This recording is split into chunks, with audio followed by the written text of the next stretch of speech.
What's going on, YouTube?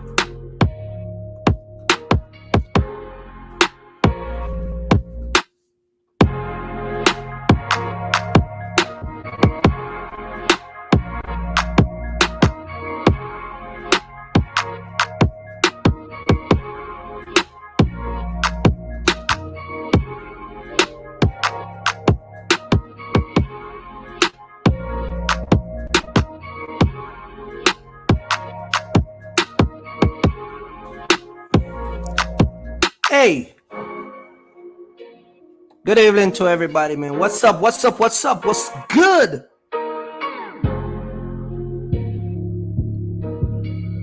What's going on, YouTube? It's your boy Kirk again. I'm back again the next Sunday, man. How is everybody doing this evening? Shout out to all the box truck gang. All the people in the box truck. Good evening to you, man. Whether you're at a truck stop, whether you are at a truck stop or a hotel like me, and you're in a box truck or semi, or you're just chilling out at the crib with your wife and your girlfriend and the little baby. Today we're going to talk about credit. Chicago is in the building. Big up to everybody that's dropping in the live, man. Don't forget to come in and hit that like button. See what I'm saying? Don't forget to hit the like button, man. As you come in the live, just hit the like button, all right? Today we're going to talk about credit. And some people are going to be enlightened. We got 14 people in the live, man. Come on, come on. Hit the like button while you come in, guys. I am going to be sharing with you today my experience. And only my experience. I've been in business so long. Let me drop this down a little bit. Been in business so long. Okay. And dealing with different car dealers, truck dealers, finance company, credit union, taxes, the whole requirement to get you financing for a vehicle. Just leave it at a general statement. But I'm gonna tell you how to get into a box truck with the credit and how it works. Now, before I get into that, I must say this. I am not a credit repair specialist. I am not a credit I'm not a credit repair I don't do credit repair. I'm just sharing my experience with you. So don't take what I'm saying and say that, you know what I mean? Seek your own legal professional to do the work. And I'm going to be dropping a very, very, very important place that I have used in the past to fix my credit. They are very effective. I have let people went over there and get their credit repaired. They do not put you on a like some of these companies that put you on a consolidate your debt and put you on a weekly payment. That is just a bunch of baloney. The place I'm gonna mention today, I am not affiliated with them. I'm just telling you that in the past I used them. They work.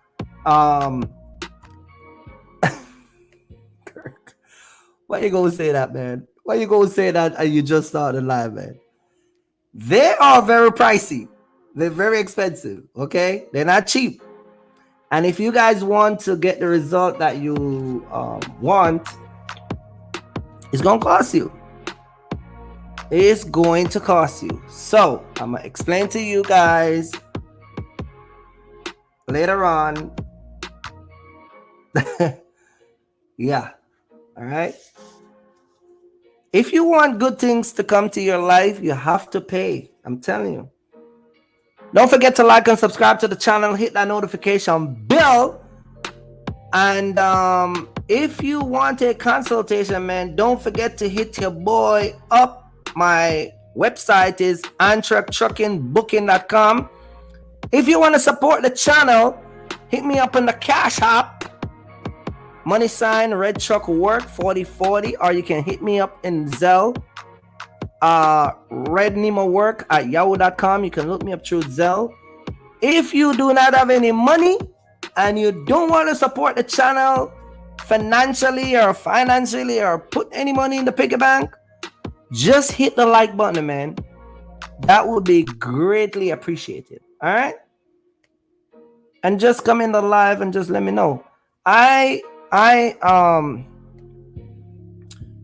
dropped my link, and I dropped the link early on, but I'm gonna drop it again. I want to have this discussion because I did a research, and the numbers I come back with, I'm gonna share with you guys today. It's crazy. It's not crazy. It's not surprising to me, but it might be shocking to a lot of you guys. Okay.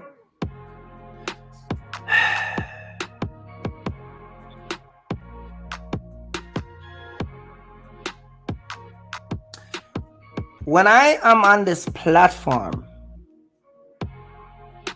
and I'm explaining to you guys how to make money, and I'm giving you guys my perspective, coming from my experience, sharing my dialogue.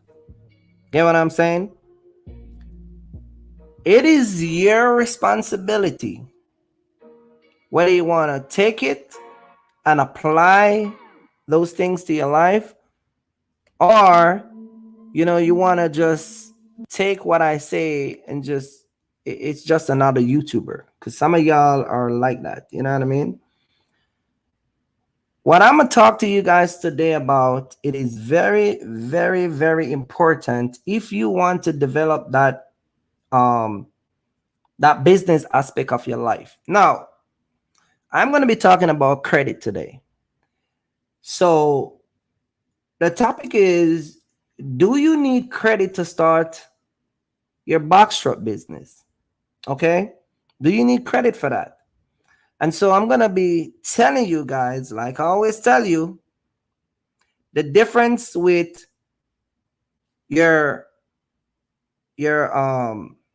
social security number using your own credit. And I'm going to be talking about your EIN number, using that to apply for credit for your business. It's two different things, okay?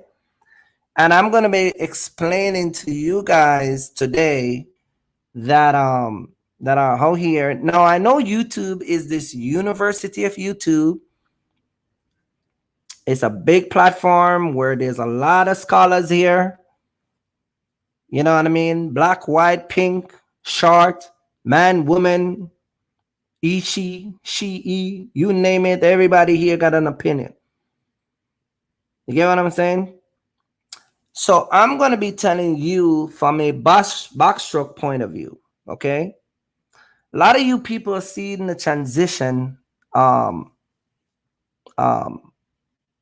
me coming onto YouTube. You can go back to the first video and you can see where I did not have a semi.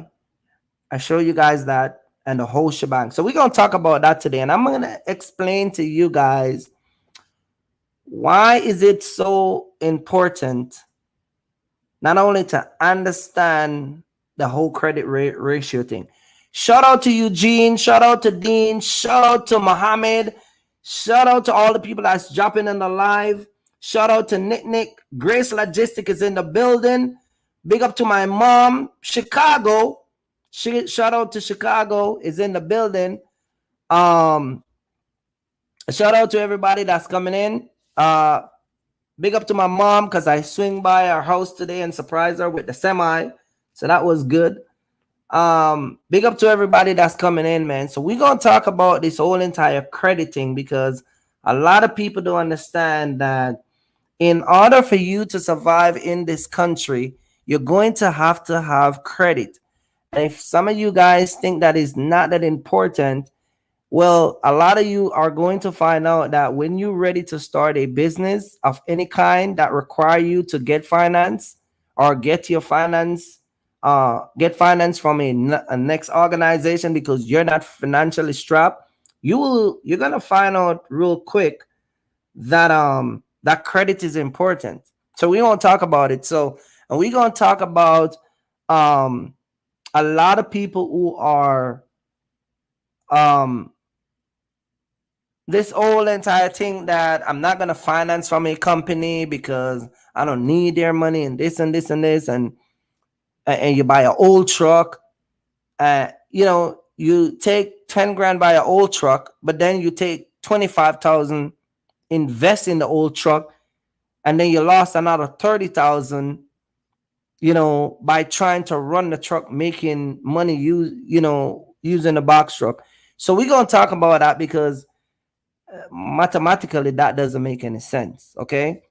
um Another thing I want to talk about is I'm going to be talking about is when do you start start a business having bad credit, or is it better to fix your credit and then start your box truck business? And so we're going to be talking about that today because I am in this whole entire, I'm gonna be talking about you guys with this whole entire thing about credit. Now, like I said, I'm not a credit professional. Like I said, I don't know everything, but I know enough not to be deceived. Just write that down. That's gonna be the topic today. Is I don't know everything, but I know enough not to be deceived. Okay. Um. So we're gonna be talking about, do you need do you need credit for your box shop business? And I'm gonna explain how the the difference and how they work. Um, I'm gonna be talking about who's best to give you credit, because not everybody that gives you credit it's good for you. It's actually hurt you more financially than make you become better. So we're gonna talk about that. I want to say that this whole entire crediting, I want to, a matter of fact, I'm going to just jump into this and read this to you while we're at it, and I go over this again. But listen to what this report says, right? Listen to what this report says about black people. It's just black folks. This report, this survey was done, and it was primarily done on black folks. 30% of black folks are misinformed about credit. Yes, you're misinformed about credit. Okay? You're misinformed about credit. Somebody had told you, give you the wrong information about credit. Okay? And how it works. And so some of you guys are misinformed about credit. So we're going to talk about that. So you got 30%. Let me just run through these numbers. 30% of black folks are misinformed about credit.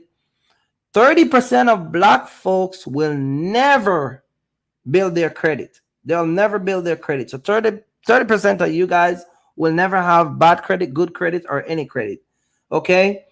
54% of black people have no credit, or they got poor credit. Okay, that's 54%. A matter of fact, Hispanic and white people, Caucasian and white people, are they pay 0% in fees when they're making purchases, whether it be a credit card or whatever it is.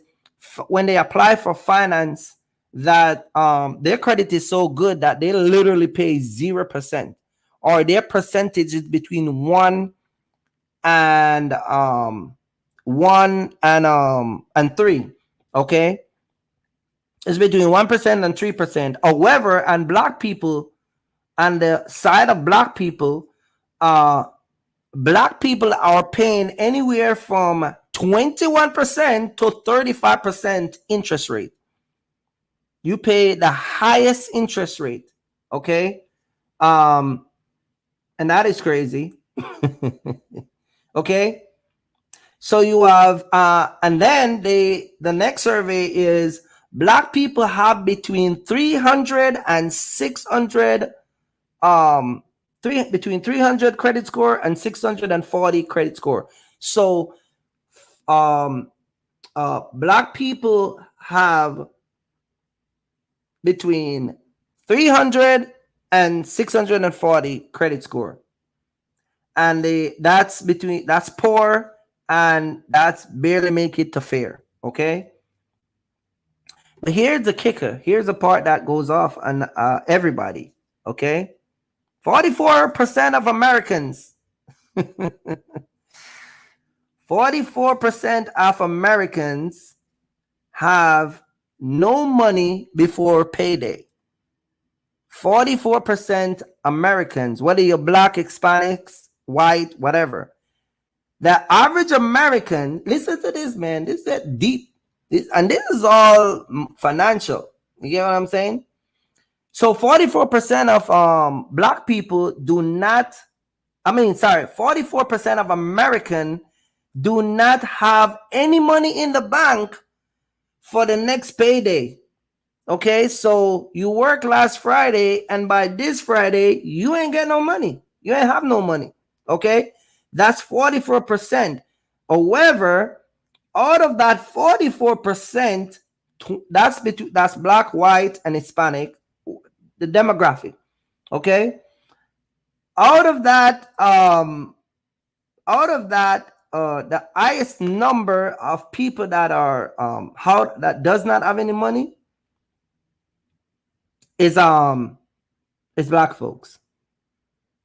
You get what I'm saying? So when you look at the numbers, and we're going to talk about this because this is important, and we're going to merge this into why it is important to understand this whole entire corporation and money and this whole entire thing about this box truck business and why we talk against certain people on YouTube, and why we say do not do this and do not do that. Because listen to this, majority of the people who come out here in this YouTube channel to start a box truck business was black people. Majority of them was black people. Okay, you do not see great numbers of white people running out here in box truck talking about follow me and subscribe to the channel. Like they're doing crypto. White people are by design, they're indoor. They're indoor by design. They don't like the sun unless they're gonna purposely go in the sun. They like to be home in AC or doing stuff that are indoor, even if it's physical. You get what I'm saying? You don't see a bunch of white people out here in box trucks driving around renting trucks. That's just not what white people do. You get what I'm saying? White people are big thinkers. They'll buy a semi rather than a box truck. You get what I'm saying? They will go work for some mega corporation and get benefit where they can drive 11 hours a day and don't have to worry about chasing no workers. They don't think like that. You get what I'm saying? So why this is important is because majority of the people who come into this box truck game through the method of renting and through the method of financing, one, or A, did not get proper training, B, did not follow the right protocol, number 3, you're broke, meaning that you use the last 15 grand. This is why I said it all the time, to fund a cabal that will eat you up in 2 days. You get what I'm saying? Most people who come into this box truck space are literally broke. You get what I'm saying? And the reason why majority of black folks rent a box truck, not because of what they were told, but because financially, on a financial level, they're not financially ready. This is why when YouTubers says it's better to rent than buy, some of y'all flack for that, because it makes sense to you because you only got $5,000 in the bank. So it would make better sense for you to go in the box truck game with your $5,000 rather than, come in the game with your own truck, because you can't afford your truck to come in. You get what I'm saying? But a very few people who were smart enough and take heed and take advice, they understand that they've quickly found out that, wait a minute, I use this $5,000 to come in, but I'm not staying here. If this is what I really want to do, I'm going to get my own truck. And so a lot of people come in, they quickly realize that this thing is eating up my money, and they ditch that plan and jump in the truck. Those are the smart people. But a very few of you keep going down that cabal. And like I said last week in the live, a bunch of y'all are broke. Now you're broke, you have bad credit, you have no money, you just come out here with an experience. You get what I'm saying? And so we're going to talk about that today, because it's crazy. We're going to talk about credit and the banks that will give you money and the banks that won't give you money. You get what I'm saying? And we're going to get into it, man. Let me bring up my guest here, the man himself. I hope he's going to get mad at Let me bring him up, man. Serious, what's up, man? What's up, brother? Hold on, let me get back to the other screen, man. I'm over here working. What's going on, brother? Ooh, that boy swole. Man, I'm telling you, man, this room is nice. I got my LED light. Man, listen, man. I am here in Florida. I am chilling out. I got me some jerk chicken today. Okay. Not too far from here. I get my smoothie. You know what I mean? Oh, shout out to Smoothie King. Hold on, let me. Yes, sir. Yes, sir. Yes, sir. Yes, sir. I'm standing in a nice. I got the. I see you. I see you. Don't mind the bed, because people say, "Oh, you're not successful." Who's that girl back there? Who's that girl? Let me see. Is that Ashley? You a lie. Don't. Oh. Okay. I see a foot. I saw a foot there. Happily married man. Happily married man. See the big screen. Look. Yeah. Yeah. I got the wine over there. I got, I know I saw a girl in the damn bed. What are you doing with wine by yourself? Come on, man. You ain't fooling nobody, bro. Look, man. Let me tell you something. You got to take care of yourself, man. Yes, sir. You got to take care of yourself. So I got the glass. Matter of fact, I might pour me some wine. I'm living like a bum right now because I'm on my set, right? Mm-hmm. You best believe when I leave, I'm gonna make sure I take care of these people hotel room, because just like y'all trucks, right. Y'all have no respect. So I get it. Everybody's not perfect, but I guarantee I refuse to get a bill on my card statement because they say, "Oh, well, you left the room like XYZ." You don't want to give nobody an excuse, but at the end of the day, I'm a full-grown person. I'm a human, and you best people like, "Oh, when you successful, you make your bed up." Look, let me tell y'all something. Y'all believe all the hype of all these people talking about you can do this, you do that. I'm telling you, if you have no discipline, no discipline, then you are done. That goes with credit, that goes with finances, that goes with how you run your business, that goes who you talk to, who you listen to, who you look. I can go on and on. Kirk, don't get me upset. Oh, I know. I'm not going to be in this live for you for three hours, bro. No. I don't. I only want you to get angry a little bit, because. Look, but listen. I'm in the gym too, baby. Y'all see how I look? I'm not right. Box truck guy. But listen. On a serious note, you was one of those people who came in this game with the rent a truck thing and realized that this thing is financially not stable. It doesn't worth it. Share your experience with us with that, man. Like, what was that like after you realized that this thing is eating away your money, and your kids and all of that need to be taken care of?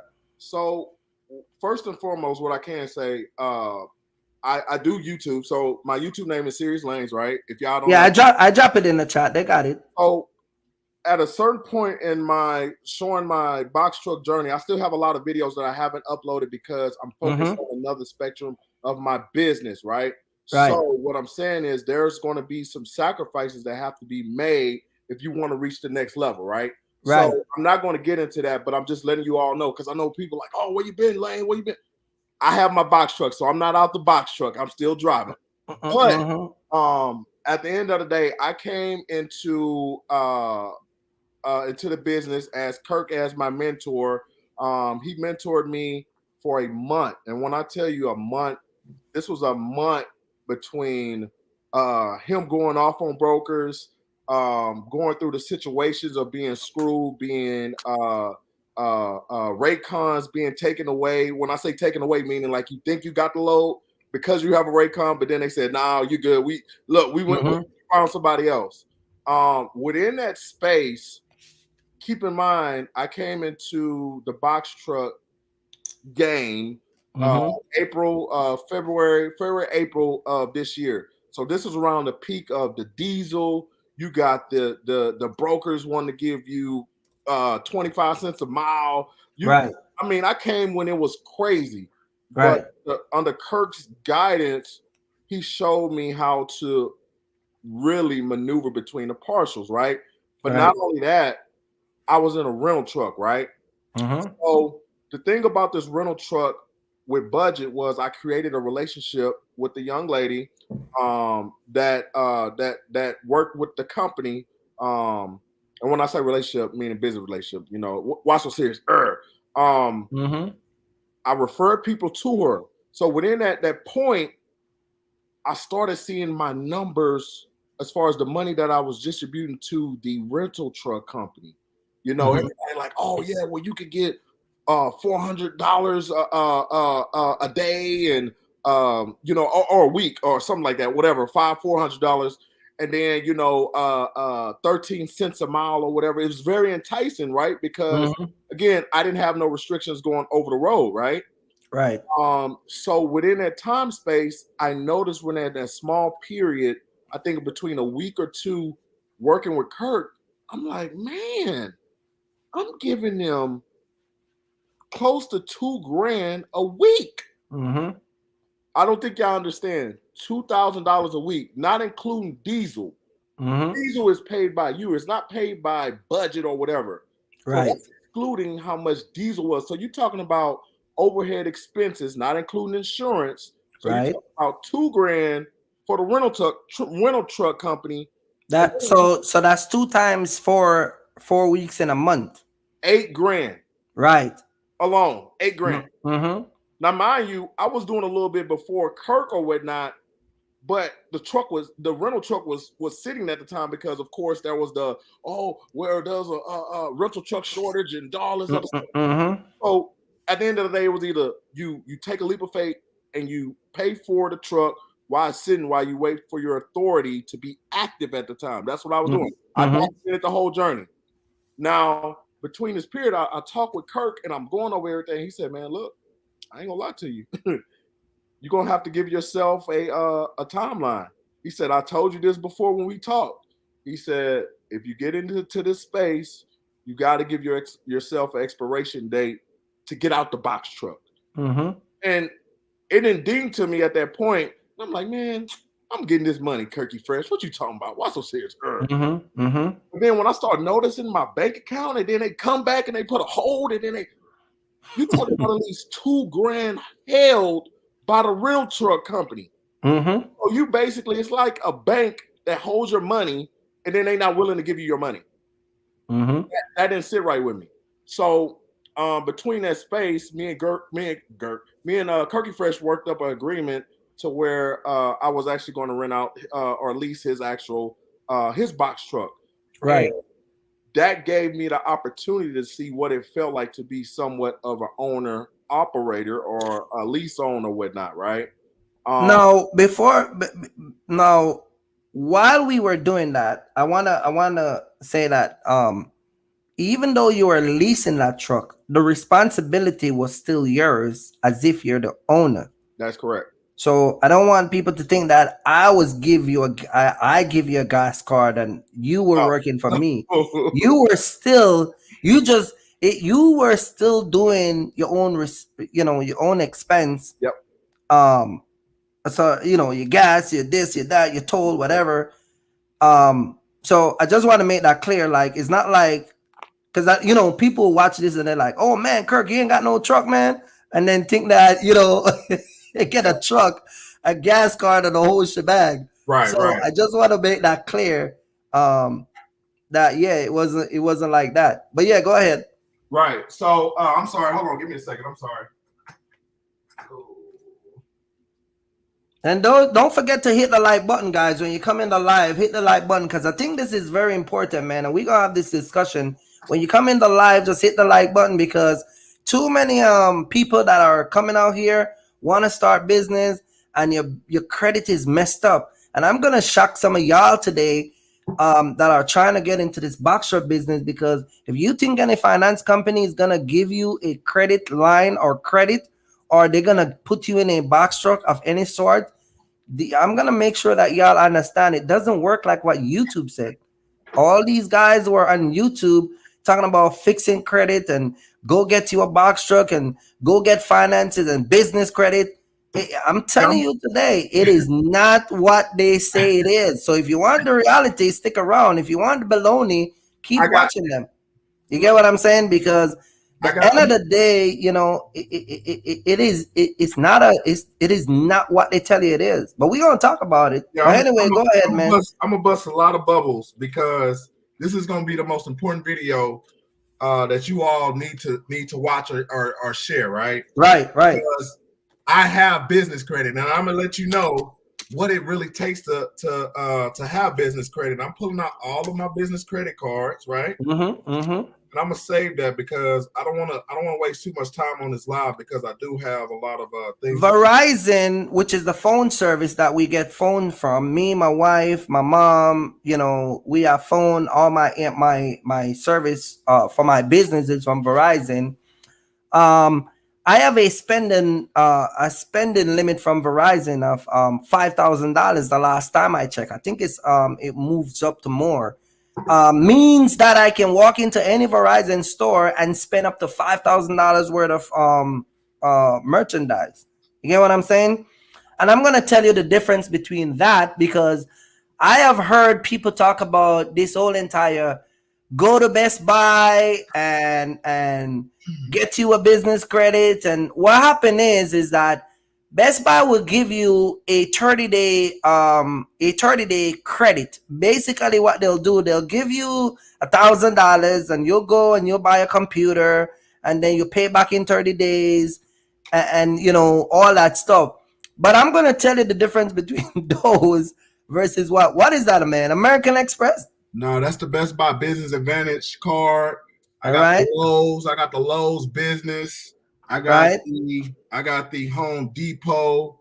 I got the Home Depot, right? Commercial credit card. So, you know, I want to go back to the story, right? So, before we go deep into that, and again, I'm working off a timeline. In order for you guys, you all, ladies and gentlemen, to be somewhat bit of, I wouldn't say successful, right? Because success is driven by somebody's own mental set, right?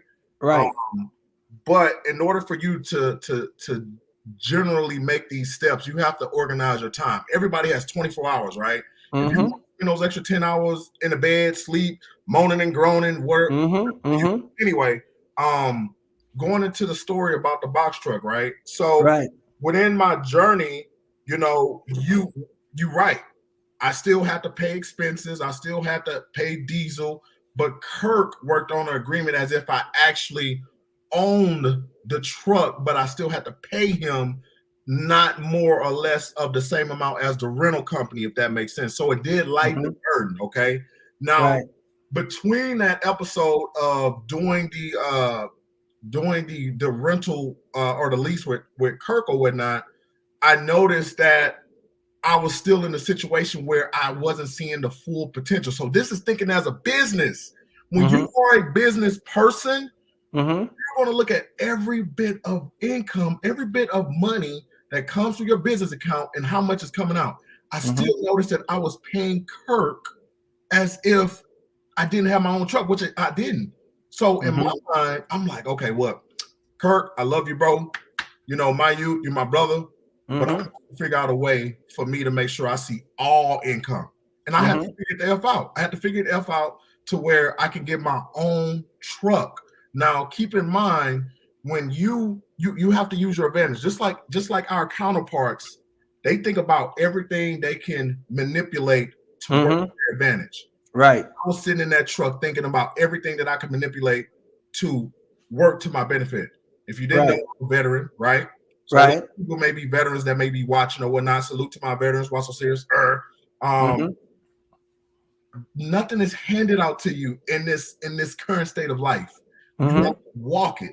If somebody's gonna hand you something, you best believe it's gonna be something on the back end. So stop being naive. Stop thinking that somebody has your back and this and that. People have your back, and and it's not any shot to Kirk or whatnot, but Kirk is a business entity. You have to realize Kirk business is a business entity. So although he was helping me out, he still has a business to operate. That's his truck. He has to make sure that, hey, look, if I'm gonna put this guy in this truck, I need to make sure that he's gonna take care of this.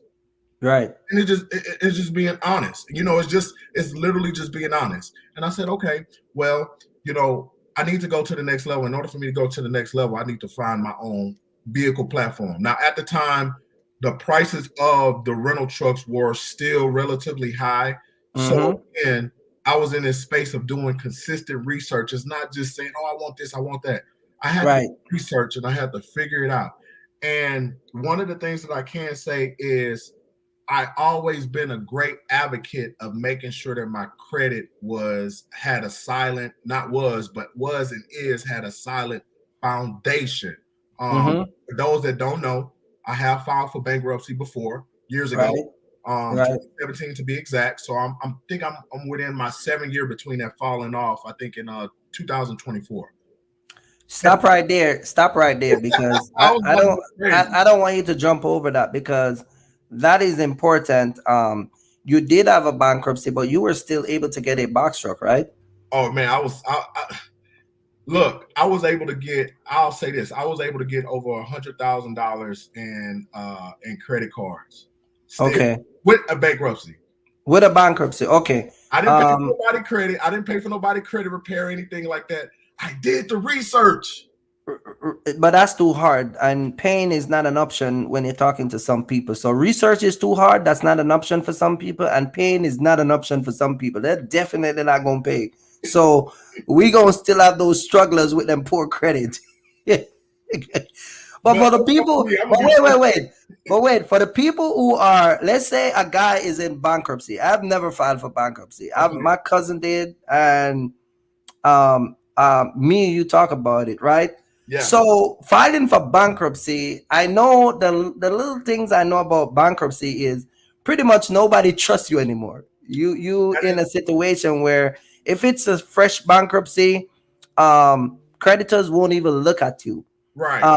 But there's a way that you can rebuild credit without using your social security number, but I'm not gonna share that here because yeah, we're just not going to talk about that. I'm not the guy that's going to save everybody. You're going to figure it out. So if everybody's trying, I don't want to enable the lazy people. In other words, you get what I'm saying? You're a little bit dark. Can you move in the light? You got your shit. Your thing is in your face. Your shadow. Yeah. There you go. Yeah, that you're right. That's perfect. Yeah. I'll have me around the refrigerator. There we go. Yeah. All right. Why you don't sit down where you was at? It's too dark? No, because you sit down in the truck 11 hours a day. Why do I want to continue to sit down? See, that's the psychological thought, right? Right. I want to sit down and relax. You sit down in the truck all day. Why do you want to continue to sit down? Right. My brain. This is my brain, people. I'm telling y'all. When y'all get to that point of opening up your mindset, you're like, okay, what do I do every day? If you sit down in the truck every day, well, guess what? You're like, man, come on, man. Come on. Yeah. Man. Yeah. But anyway, what was you saying? So you had the bankruptcy, and you still were able to get 100,000 credit cards, and you still were able to finance. But that's after some years, though, right? No, that was literally months down the road. I took the initiative to get some secure cards. No, not secure cards. I'm lying. I never paid for secure cards to get credit. A lot of people feel like, oh well, I gotta pay $100 to such YZ to get a credit line of $500. I never did that. I never did that.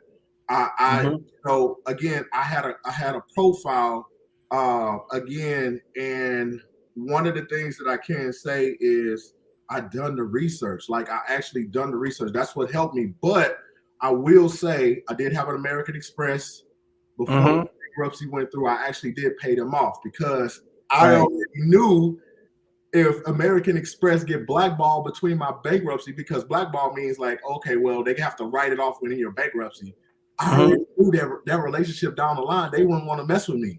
Right? In my brain, I'm like, man, Amex. The thing about Amex, if you like 10K, you better pay them 10K because they're gonna get their money. Right. But I did build off with the credit cards that had high interest rate. So I did do that. What interest rate you're talking about? Because I'm gonna talk about that because black folks paid it. 24.99, 24.99, 18.99. I mean 34.99. A monthly hit. Like I was getting beat for the bankruptcy, but it still helped my credit profile. Now down the road, a year or two down the road, I did blacklist them. I did, hey, look, hey, I'm done with y'all. I'm done. After I went on ahead and started applying and building up. So meaning like 3 Capital One Quicksilver card. I have a venture card. I have the Navy Feds. I have I got so much crap, man. God bless me. Bless America. I think one of the most important thing is it's important for people to understand because a lot of YouTubers sit down and talk about bill credit. You know, I see them all the time talk about building business credit, and this is my old principle. If you cannot control and maintain your personal credit, a business credit is worse.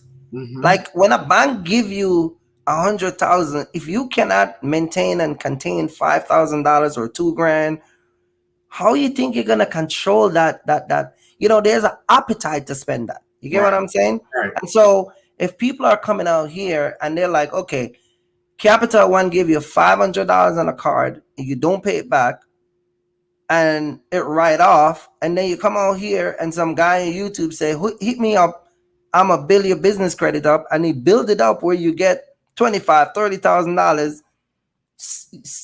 Some people, that's no different. They treat it as if you cannot control and maintain your personal credit, business credit is the worst one of them you want to mess up. Because here what the thing with business credit now.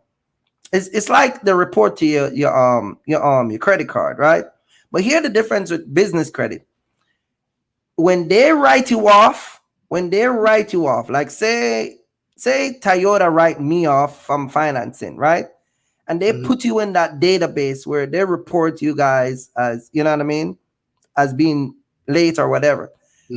It's hard for them to forgive you versus your personal credit, where a credit card company will finance you, but they will charge you higher.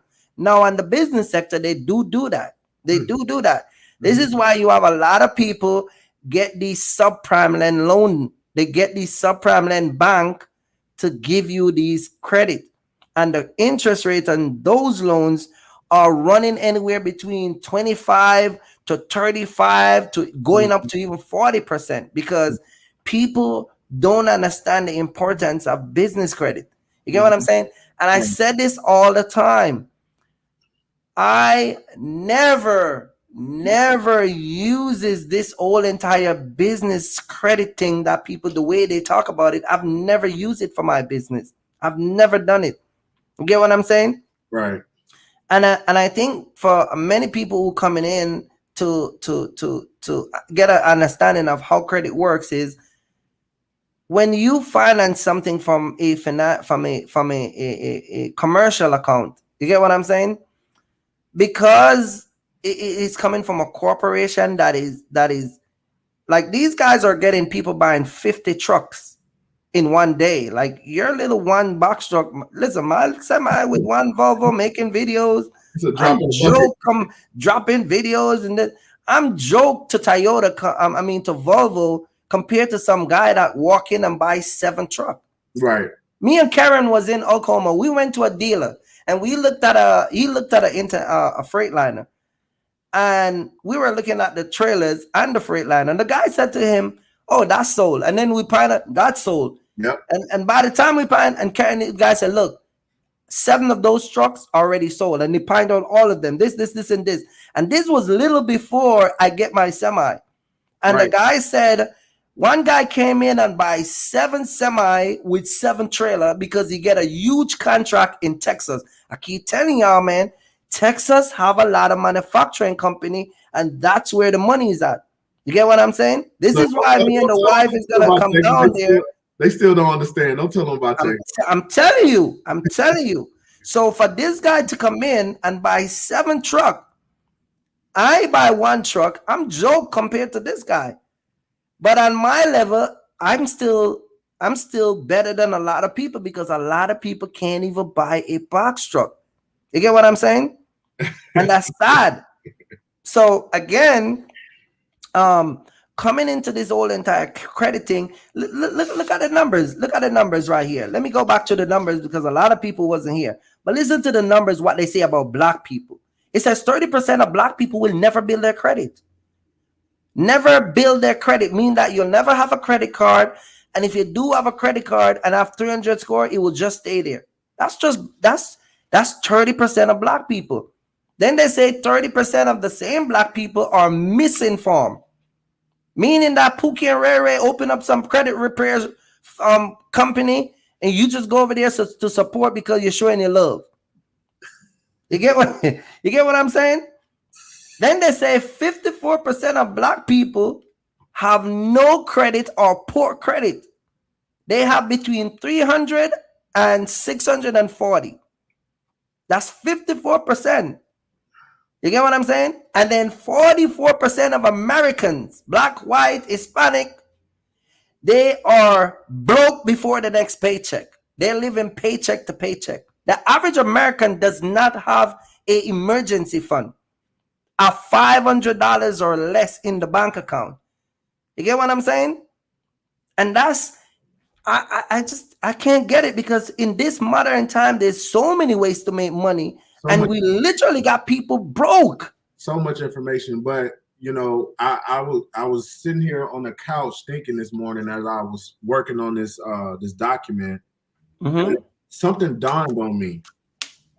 About maybe 5-7 years ago, mm-hmm. there was still social media. They had the Facebook. Mm-hmm. It wasn't as it is now with the TikTok and the Instagram, and it's so much stuff to distract you people. Like what me was talking about, this is stuff that views won't even, people don't want to watch this. Watch how to work on their credit, how to grow a box truck business, how to do this, how to do something that can change their life. If you want to be technically honest, the videos that have the less views about whatever you're interested in, those are the ones that people need to watch. But they don't want to do that. People want to watch people get hit by a truck. They want to watch a truck hit over. I said it all the time. They want to see Big Quita twerking at the beach or whatever. I said it all the time. Listen, I was sitting here. No, hold on, Kurt. Now you got me going.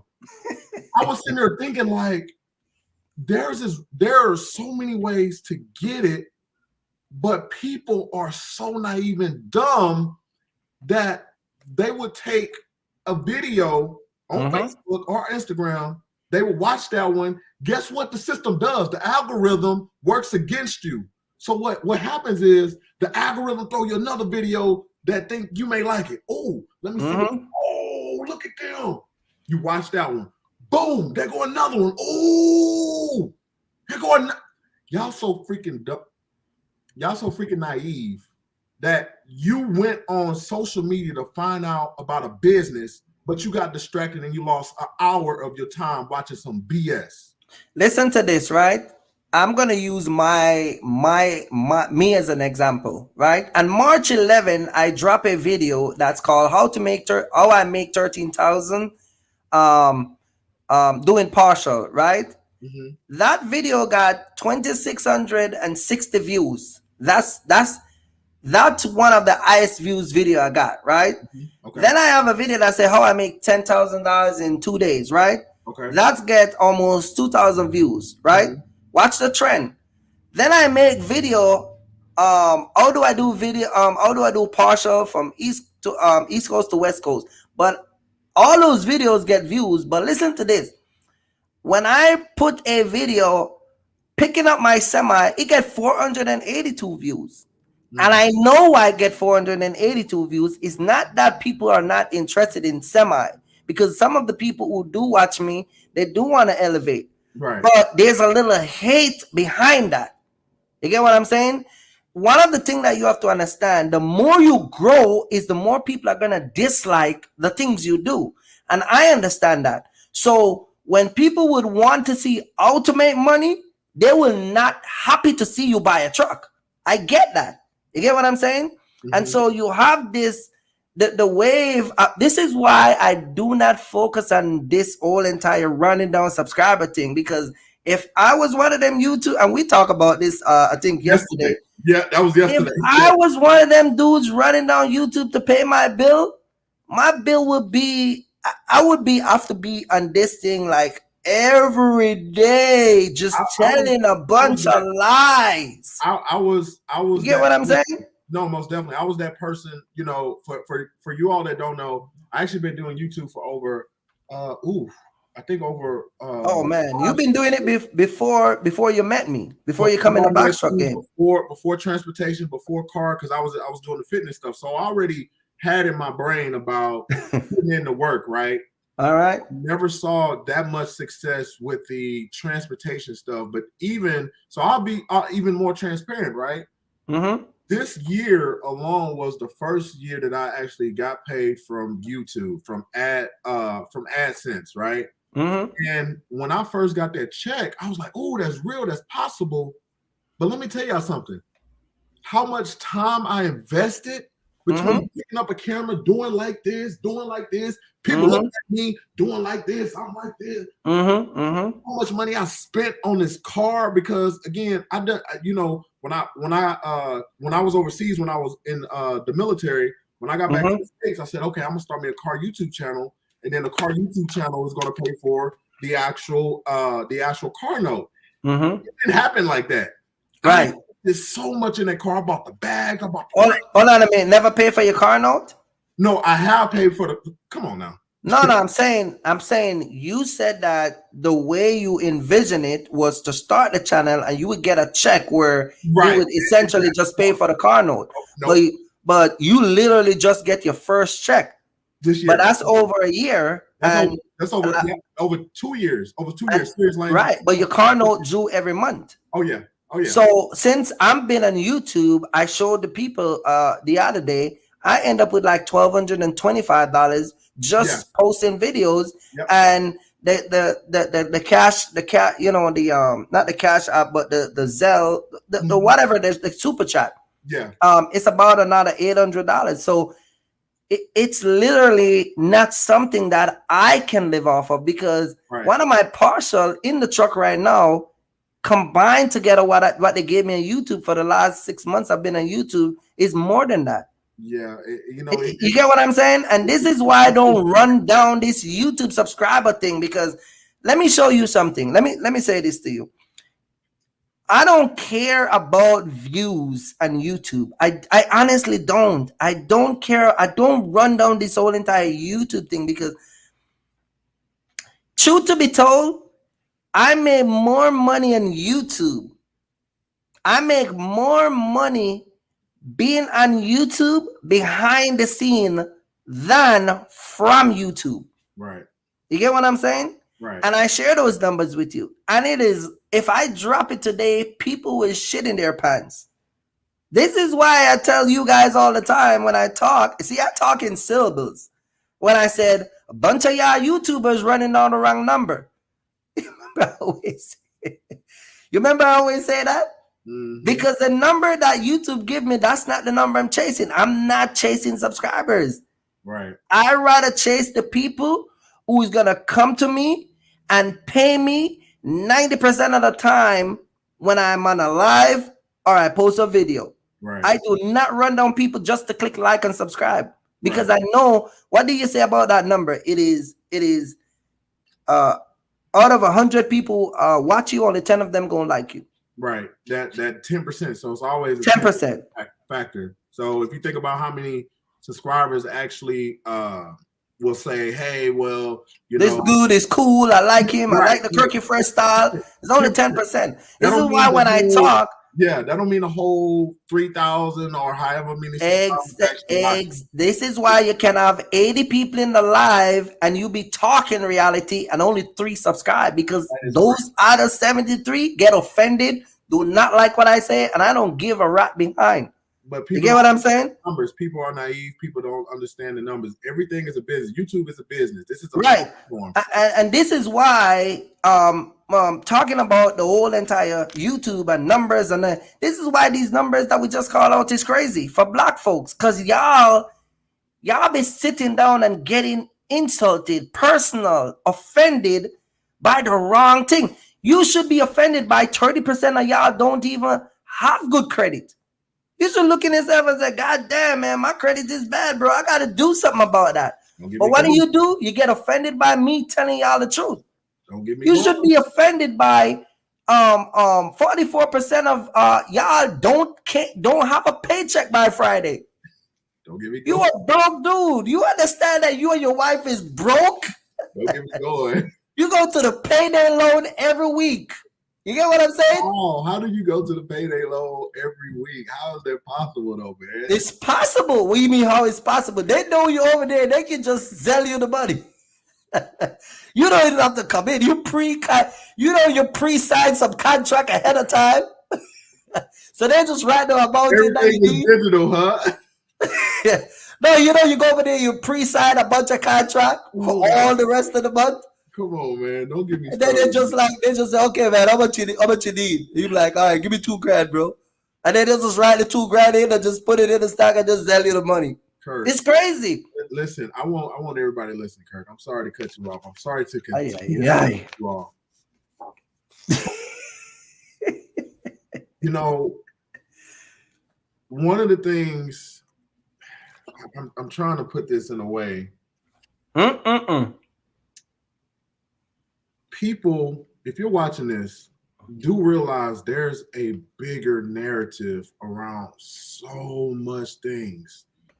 When you sit back and you look at your situation and you say, where am I at? Where do I want to be?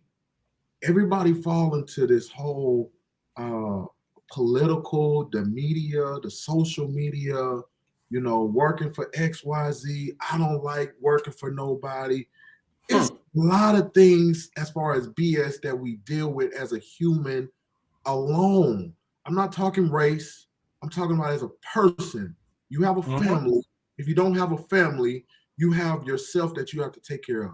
There's a lot of things that you're going to look at 10 years down the road. If you haven't done anything, and you're going to say, man, I wasted my time. Think about that. When y'all look at these old people driving these big old RVs, living a life, drinking a mojito, drinking on some Bahama Mama, what did they do? You might sit up here and pull a race car and say, oh, well, they was such. You don't know their story. And that's the problem. People get wrapped on everybody's story and they just run with it.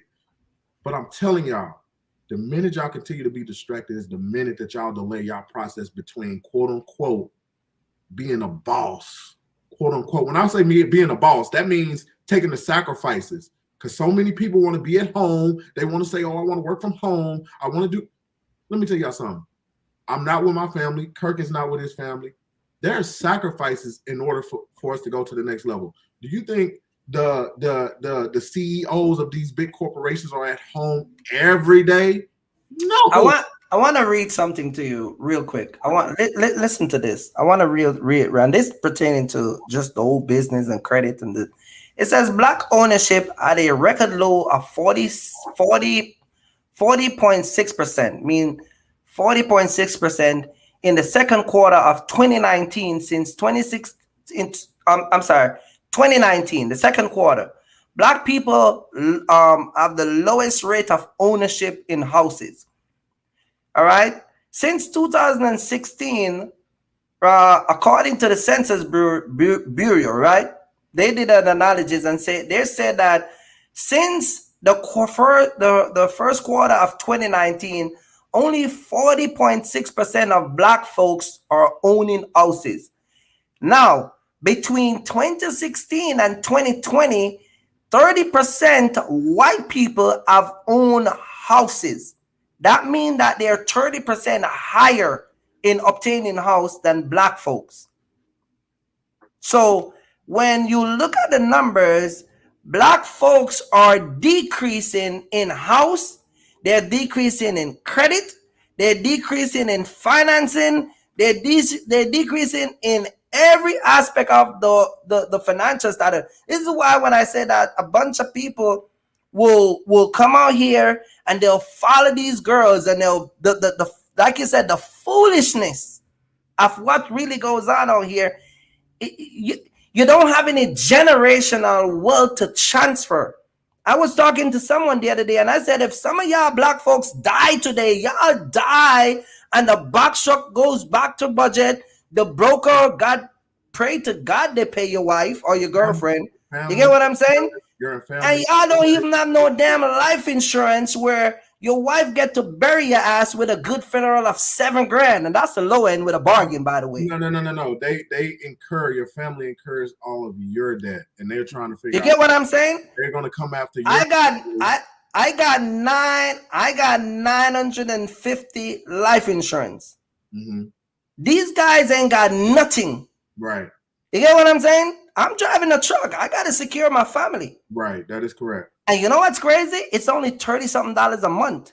So hey, you hear what I just said? It's $37 a month. I'm a veteran. Hey, you're paying attention? Oh, yeah. But they'll drive to Keisha. Hey, they'll pay Keisha cable bill. Hey, look. Wait a minute, because I want you to understand what they'll do. They'll pay Keisha cable bill because they want a little cuddle. You get what I'm saying? They want but the life insurance is cheaper. 3 minutes of pain. Oh man, you get me started, man. It's crazy. It is ridiculous. Anyway. Yeah, what you were saying, man? What you was gonna say? No, I was just saying I'm a veteran, so I mean there are a lot of resources that people can use, and you know we were talking. Forget about the resource. The resources should start here. No, it does. It does start there. It has to start here before you go and talk about what y'all gonna talk about. But listen, the resources does start in the brain, in the mindset. But on top of that, there are programs that people, when I say people, they don't, you know, for one, let's just be technically honest, right? Mm-hmm. Who are known to read? Who are known to read, right? When I say read, I don't like reading, but I guarantee you, if you want something to happen, you are going to read. If you want it, you have to read. People are not reading these laws. People are not understanding that there are programs out there. Look. What did I say? Hold on a minute. What did I say to you yesterday I said when I was getting my CD, there's a book that they give you to study. You got to know the air brake. You got to know the pre-trip. You got to know the whole shebang. I got 10 minutes. You know what I'm saying? I got 10 minutes with you, brother. I gotta cut it short, man. No problem. But people don't want to sit down and do the work, but they want the result. They want the handouts. Anyway, go ahead, because I know you're wrapping it up. No. I was just saying that there are programs within your county, your state that are out there to actually help you between anything. If you're trying to get business this, business that, you know, the problem is people don't want to do the paperwork there. And I'm telling you, if you don't want to do that type of paperwork, there is paperwork within your transportation company that you also have to do as well. So it's just not getting in the box truck and think, oh, yeah, I'm gonna run it up. Let me tell y'all something. DOT will come at you like a goddamn like a hooker in a penitentiary. You hear me? So, but I'm telling you, man. But going back to credit, right? Going back to business credit. So the thing about business credit, right? So people do their research and people think They can just do it with their Social Security, without their Social Security. Let me tell you something. If you don't have that foundation, I'm going to tell you how ignorant I was, right? Remember, Kirk, we had this conversation. I was like, I know where you're going. I was like, Kirk, hey, look, I'm gonna apply for this. Box truck application, but I'm not gonna use my Social Security. Kirk said, wait, what? He said, that's not even a thing. You still got to put in your Social Security. So in the back of my mind, I'm like, man, he just talking. So let me tell y'all something. When you apply for a box truck application, because you don't have $50,000, I guarantee you don't have $50,000 in your bank trying to get a box truck, because that means that you would buy it cash, okay? Right. So when you apply for these applications to get a commercial vehicle, we're talking about commercial, not a auto, not a, oh, I'm going to go get an Escalade, I'm going to go get a Tesla. We're talking about a commercial asset, a vehicle. They have to, and they must, and they will put you on the application using your Social Security number. So guess what? If your credit, personal credit, is not well, when I say well, at least 620, right? Minimum. You're not in the game. You don't pay no mind. Look, even at 620, you still have to put 20% down. So if you don't have a 620 credit score, and then if you don't have 20% down for that vehicle, for that commercial vehicle, you're not getting it. So at the end of the day, people may be saying, oh, well, get business credit for Best Buy, a Home Depot, a Uline, and this and that. What is your goal? People get these things and they think, oh, yeah, well, I ordered this with my business credit. Okay, you still got to pay it back. Now, if you don't want to pay it back, that's all on you, of course, right? That's all in your business name, right? Right. You. But at the end of the day, you treat your credit, your personal credit, how you treat your business credit. If you can't take care of your personal, how do you expect to hold $100,000 in business credit from a Best Buy? Mind you, hold on, let's go even deeper. Best Buy is just not going to give you business credit. You have to be established within your business for X amount of years. And when I say established, that means that you have to have an actual address. You may have to have your website set up. Well, listen. I know you gotta go, but I want to say this to you before you run. I got 6 minutes. Not only that, you have to have the credit, and not only that, you have to have the money to put down, right? But what a lot of people don't even understand also is you have to have a business bank account. And once you're in business a very, very long time, you're going to have to do your taxes. So whenever a financial company asks for them, you have them and have them in order. You get what I'm saying? So when a bunch of YouTubers are telling you that build business credit, you would build a finance business credit. But what about when Volvo said, send us 3 years tax return? Let us see the last 2 years in business. That's the real money. You get what I'm saying? Let's see your give me 3 months of bank statement. You don't have none of those showing no income coming in. But you get an application that you make $500,000 every. No, you're a 6-figure. What are you talking about? You're a 6-figure. You got multiple stream of income. Anyway, man, hit me up later. I got you. I got my girl Nick. She gonna drop in. She gonna go off on them people, man. All right, Nick, go ahead. Look, go ahead. I'm gonna hand it off to you, Nick. Nice to meet you. You on mute. You on mute, Nick. But yeah, but we gonna I'm gonna keep teaching them. But yeah, man, we definitely gonna we definitely gonna hook it up later on. Okay. And yeah, all right. I'll touch base with you. Get back to work. Let me drink my wine. Let me get me a bottle open. All right, all right, my man. Cool. All right. Yeah, guys, it's serious. It is very serious. And like he said, man, there's a lot of things that people don't know that is out here that a lot of folks don't know. And this is why a lot of people will never be in a situation that a lot of people are, because some people don't want to take the time to repair and do the work to get to where they at. Let me say this to you, piggybacking off of what Serious Lane was saying. Not only that, you will get credit, right?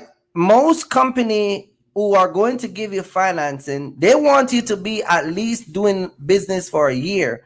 But some company will give you, like, this is why some of you guys, or you might have known people, they will buy a truck. They'll just jump from truck to truck to truck. And every bank that give them a loan is a subprime lend bank. They have high interest rate. It's crazy. You get what I'm saying? And so a lot of people don't even understand why that happened. Hello, Nick. How you doing? Hello? Nick is in a bad area. If you connect to your your Apple headset, sometimes that can cause you to not to like mess with the frequency. So if you just disconnect from it and just be on the phone, try that and see if it works. But yeah, guys, they won't give you credit, and not only that, but what a lot of people don't know, when you are a new business, you have a limit. They give you a cap.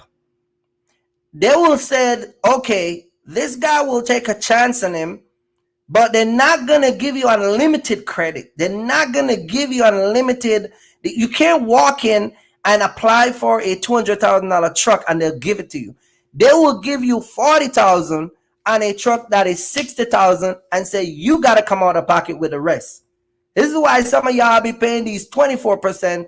I mean, this 20,000 down, 15,000 down. The reason why y'all pay that much down is because they put a cap on how much they're willing to give you. So you might see a guy said, yeah, man, I went and get a car and it's 40 grand or it's 50 grand. But do you have access to more money where you can go back and get another 100,000? Can you get another 200,000? Can you get another 100 and 250,000? That's when you are in a different category, because if anybody can walk in today at anywhere, any dealership, and been in business for a year, and they'll look at your paperwork and they'll give you a limit. They'll top it out. They'll say, look, this guy don't have no issue of no payment with financing. We don't have no. If you buy your first truck with cash and you run that truck for a year, your business and that business don't have a history of no payment, and you walk into a dealership and say, look, I want to buy a box truck for $75,000, and you have no history of payment, but you have a history in 1 year in business, they'll give you about 55,000 to 50 grand. Depends on the bank. They'll give you even less than that. And they'll tell you got to come out of pocket with the rest. So when a bunch of people coming out here, yeah, look at me, I got business credit. You got business credit, but how much did they give you? How much did you get? You get what I'm saying? And then you got to not only look at how much they get, but which bank gave you. Who gave you? Do you get it from a real bank or credit union, or you get it from some subprime lend bank? You get what I'm saying? All my vehicle that I get it from real finance company. I get my truck from Toyota Financial. I get my Volvo from Volvo. Those are the people that I apply to. You get what I'm saying? Those are the people that extend credit to me. And you guys see time and time again where I apply for, you guys see me buy a 2022 truck. You guys see me buy a brand spanking new truck. It was in the parking lot waiting on the back. That truck it was supposed to come up to be 98,000. I think it was gonna be with the back. You get what I'm saying? 98,000. And while I financed that truck, y'all see me put out a video where I went to a BMW dealership and I purchased a BMW for $95,000 and change. You get what I'm saying? With all the tax and fees and all the stuff I pay, it came up to $102,000. Was run through my credit union. Then I get rid of the truck, and I went and even get a more expensive truck, which was $146,000. My semi head, which is a tractor, is $146,000. When they add the tax and everything, it came up to not the tax, the fees, and all the other stuff that I purchased, the extended warranty, all the stuff that I did on it. It came up to $154,000 that was fully financed through Volvo. This is a type of, and we're not talking about a trailer. The trailer was a different money. The trailer was a different set of money. So if you calculate all the money that I'm spending, my tractor and trailer is over $200,000. Which bank is going? Are you credit worthy where bank is gonna give you over $200,000 in asset or equipment or machinery? But y'all running out here talking about, yeah, cuz I got a car today in my business credit, and y'all see I got it right. Yeah, y'all right. You running around making these stupid ass videos. But what about the truck? We want to see a 2022 semi. Because those 2022 Volvo, they're running at about $202,000. And you're not even adding the APU. That's not even included the APU. You got to buy that separate. That run about $15,000 to $20,000 to add that APU system. Where when you park at night, you don't run the truck all night, and you turn that system on, and it saves you, your life or your engine.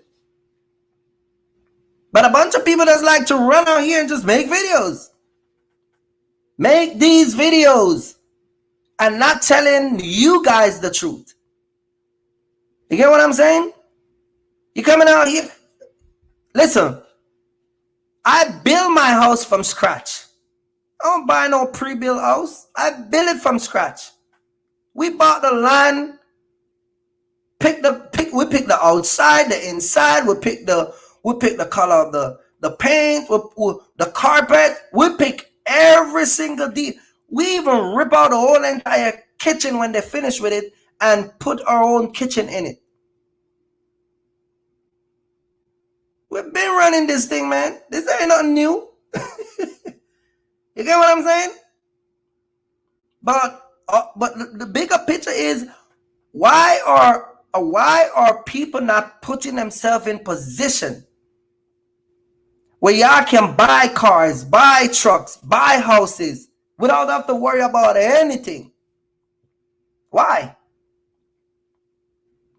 Because it's not something that appealing to y'all. It's not something that some of y'all see important. This is why some of y'all always look at YouTube and envy people and hate people. Y'all look at YouTube, you hate me, you don't like me, you think I'm a jerk. You get what I'm saying? Because I'm telling you the truth and the facts of life. But you don't get mad at the bank when they turn you down. You don't walk in the bank and say, hey, man, I need $200,000. They're like, yeah, man, okay, we'll call you. Some of y'all go and apply for bank. By the time y'all walk through the door, the manager for the bank don't even submit your application. They just shred it. They just shred it right there. By the time you're in the car, they just shred it. And then y'all call.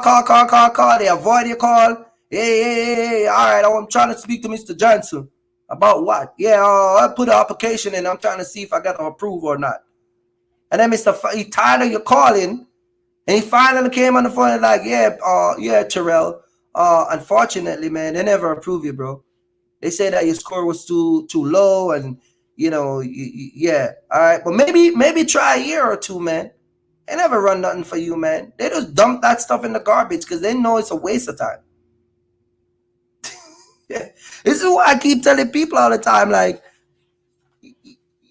y'all got to put yourself in these positions where you can talk to certain people, hang out with certain people, become friends with certain people, because it's not like what a bunch of y'all make it seem. And this internet thing, it's really not.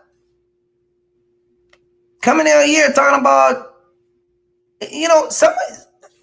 it's crazy because look at this right here. 44% of Americans, 44% of Americans don't have any money. In 2000, between 2016 and 2020, white people have purchased 30% more house, and black people have declined 40% in purchasing house. That means that white people are buying a house at a higher rate than black folks. And a bunch of y'all have this nonsense. Y'all don't want to own no house. I don't want to own no house, man. Y'all don't want to get married. Y'all don't want to own no house. Y'all don't want to buy no car. Y'all want to lease car. Y'all want to rent apartment. Y'all want to rent this and rent that and rent a box truck. Y'all it's a bunch of nonsense.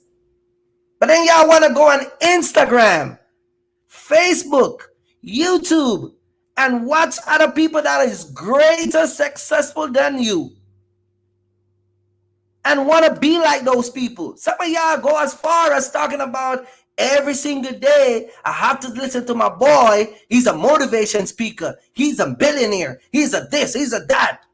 But your lifestyle is the opposite of who you follow. You following a richer guy, but you ain't doing nothing to become like him. That's why when some of y'all come and talk about y'all want to be like me, I just laugh at that notion, because being like me is a mindset. It's not an individual. And some of y'all don't have what it takes to be like me. This is why some of y'all easily get offended. This is why when I say some of y'all are itching up under your wife and watch your girlfriend, y'all get offended. You think them rich people out there that making money, you think they care about people talking about them like that? They're like, yeah, man, you're right. I gotta leave my wife. I gotta be out here. If I want to be in them streets making money for my family and retire early, I gotta leave her alone. And she got to understand that it's business. Some of y'all just like to be home. You give the woman a breathing space. Leave her alone. You're watching the woman 24/7. She walk out of the house, you're blowing up her phone. Before she gets to the store, you're blowing up her phone. You call her 5 times for 5 different things, and you were just home with her. And y'all watching these people, these rappers, these movie stars, these YouTubers. You watch these Instagram models, these Instagram people, these rich guys. You listen to these motivation speaker people. But y'all just a bunch of dumb, ignorant. You're just a contradiction of yourself. Get what I'm saying? And on top of that, y'all got bad credit. I don't even understand how some women appeal to some of y'all. Your credit is bad. Some of y'all are so worthless. Your credit is bad. Your background is bad. You don't live nowhere. You don't got no car. Your whole entire thing is just a wreck. I don't even know some women stand some of y'all. Craziness. This is why a lot of people don't like what I talk, because I'm not going to sugarcoat you guys. This is why I told you all the time. I can say what I want, because ain't none of y'all pay my bill. Ain't none of y'all pay me no money on YouTube for me to pay any of my bill. Zero. This is why a lot of other YouTubers, this is why they never offend you. Because y'all paying their bill. Y'all paying for their car notes. That's why they chase YouTubers, subscribers down. That's why they chase it down. Y'all pay for their bill, their cars. You pay their rent. You buy them their Gucci shoes and the this and that. Ain't none of y'all doing that for me. The people who are me, who work together, are people that they don't be wasting time on that baloney stuff. They come over here and they're like, man, listen, man, we're going to do business, bro. Let's go. And by the time they come and hang out with your boy Kirky Fresh, they get the result they want. Boom, boom, boom. And they run around and they start making money. Serious Lane was one of them. He was just here. But a bunch of people, they want the trapping of success. But they don't want to work. And the trapping of success part of being successful is starting with your credit. You gotta fix your credit. You go to buy a Hellcat. Bunch of y'all love Hellcat. You love your Hellcat. You love them Cadillac. You love them GMC. You love them nice cars, huh?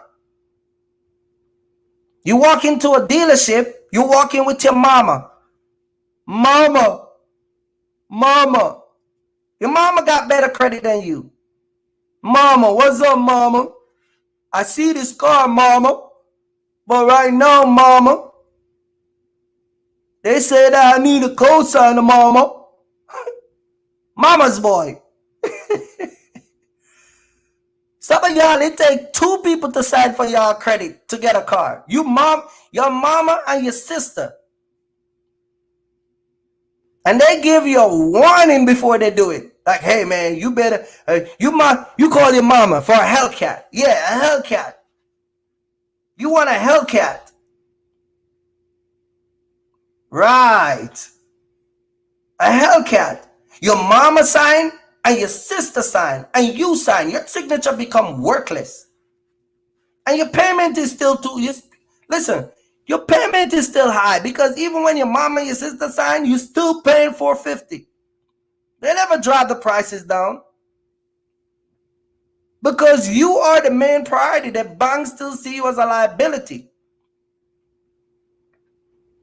Mama, can you come over and sign for this car for me, mama? All right, Junior, what kind of car it is? It's a Hellcat. What is that? It's one of them Dodge cars. You mean the damn thing that drive on the road to make a bunch of noise? Yes, mama. What the? No, you ain't worried about police pulling you over for that damn car? You don't see it in the news? You and your mama arguing about a damn Hellcat that you cannot afford in the first place. Because guess what? You watching your cuz, right? You watching your cuz. You watching Ray, because Ray got one. Your cuz got one. Your homeboy got one. You know what I mean? And all of the girls are running around those dudes because they got a Hellcat. It takes 3 people to get you one Hellcat. That's a damn shame. You should be ashamed of yourself. And it doesn't have to be an Hellcat. It just be car in general. Whether it's an Hellcat, a Toyota, a Lexus, it's a shame. I got 2 cars to my name. One for me and one for my wife. From the same bank. You need 3 people to sign for a car for you. And they give you a tongue lashing before they do it. Hey man, you better make sure you make the payment. You better make sure. Yo, if you don't pay this, bro, you get a lecture before they sign. I don't even know why these people sign for you. What they really should have told you is sit your ass down and go fix your credit. And when you can afford a car, you walk in there and buy your own car. You walk in there. Some of y'all don't live nowhere. You be bouncing from girl to girl, from cuz to cuz, from homeboy to homeboy crib. You're just running around everybody else's house. You at your homeboy house. You told him you're going to stay there for 2 days. Next thing you know, you're over there 3 weeks. It's going to be like, oh, man, when you going to get Junior out of here? Because I need to make some noise at night, and he's in the way. Like, when we going to get out? Like, the damn couch, I used to be in it watching my damn TV. Now I can't be in my living room. Y'all just bouncing around people's place. And to top it off, y'all watch a bunch of YouTube and want to be box truck owner. Yeah, cuz, all right, man. Yeah, all right, man, I'm going to call this dude, man. I saw this dude in the internet, and I'm going to reach out to him because, you know, and when you reach out to whoever you want to reach out to, that dilute you with that illusion that you can rent a box truck and make money, you go sell some damn weed for 2 weeks, come back, pay them for their mentorship, they put you in a damn rent a truck, and you out. And in 2 weeks, you turn the truck back in. It was a bad business deal. That's what a bunch of y'all do. And then you get mad at me because I tell you the nonsense that y'all be doing.